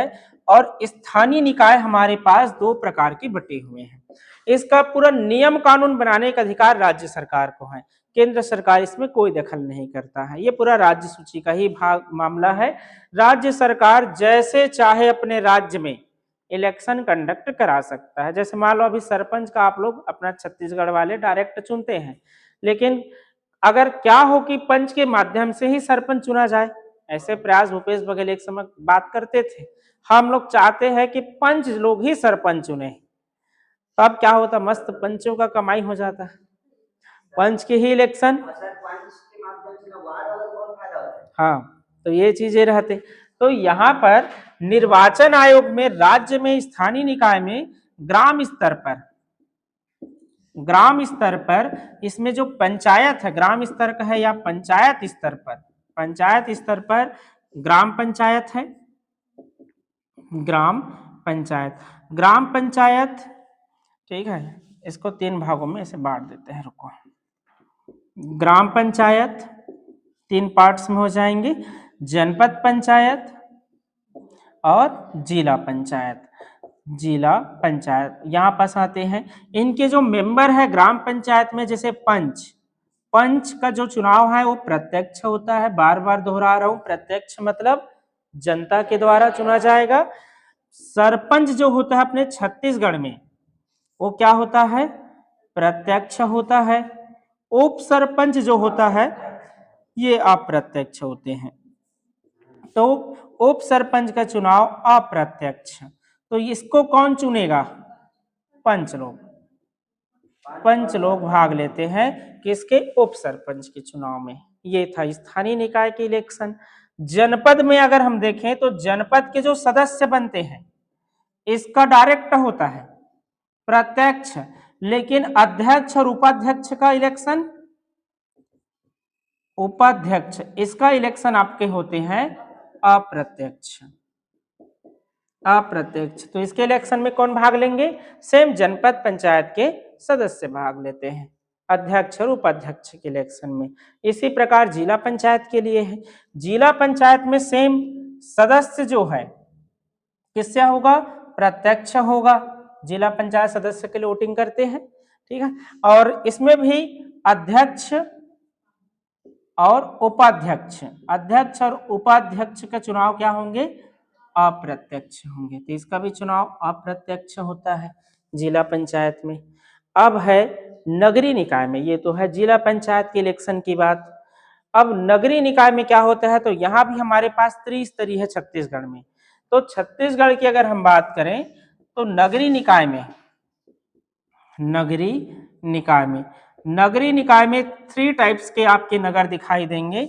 इन 3 टाइप्स के नगर में सबसे पहले ऊपर देखें तो नगर निगम आता है। नगर निगम पहले जो है नगर निगम बिलासपुर कांग्रेस के समय अगर हम देखें तो नगर निगम के जो चुनाव वगैरह है उसमें पार्षदों के माध्यम से महापौर के इलेक्शन कराए जाते थे, लेकिन अब फिर से बदलाव हो गया है। अब पार्षद जो है नगर निगम में पार्षद क्या बनेंगे, प्रत्यक्ष, और महापौर भी क्या बनेंगे, महापौर भी प्रत्यक्ष ही बनेंगे। यहाँ पर ये पहले अप्रत्यक्ष होते थे कांग्रेस के समय, ठीक है, अब फिर से प्रत्यक्ष हो गए हैं। तो ये आता है। इसके बाद नगर पालिका आते हैं। नगर पालिका जैसे खैरागढ़ नगर पालिका है, नगर पालिका। तो नगर पालिका में अगर हम देखें तो नगर पालिका में भी पार्षद बनते हैं। तो पार्षद जो बनेगा, पार्षद जो होंगे ये क्या होगा, प्रत्यक्ष। नगर पालिका के जो अध्यक्ष होते हैं अप्रत्यक्ष, ये प्रत्यक्ष, बताओ पहले होते थे, अप्रत्यक्ष होगा, अप्रत्यक्ष है। महापौर भी प्रत्यक्ष है, ठीक है। आप लोग का अभी खैरागढ़ का इलेक्शन नहीं हुआ है। खैरागढ़ का जब चुनाव होगा नगरीय निकाय का तब समझ आएगा। खैरागढ़ के अभी इलेक्शन पेंडिंग है। अभी जब वोटिंग हुआ था तो आप लोग वोटिंग नहीं किए होंगे, ठीक है, करेंगे तब समझ आ जाएगा। तो यहाँ पर चेंज हो चुके हैं ये चीजें। ये किसके ऊपर है, राज्य के ऊपर होता है कि राज्य के जो गवर्नमेंट है वो क्या चाहता है, पार्षदों के माध्यम से नहीं होते हैं।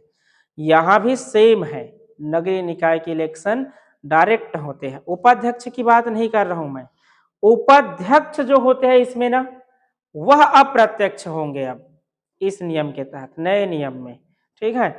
तो यहाँ पर नगर पालिका में अध्यक्ष की भी जो इलेक्शन होगा वह प्रत्यक्ष ही होगा, लेकिन उपाध्यक्ष अगर कहें नगर पालिका का उपाध्यक्ष ये होंगे आपके अप्रत्यक्ष, ठीक है। इसके बाद है नगर पंचायत। नगर पंचायत सेम, पार्षद प्रत्यक्ष और जो अध्यक्ष होंगे वो भी प्रत्यक्ष यहाँ पर होते हैं, गलती नहीं करना है, ठीक है। तो ये था इलेक्शन, चुनाव के प्रणाली। तो उम्मीद करते हैं चुनाव व्यवस्था समझ आ गया होगा।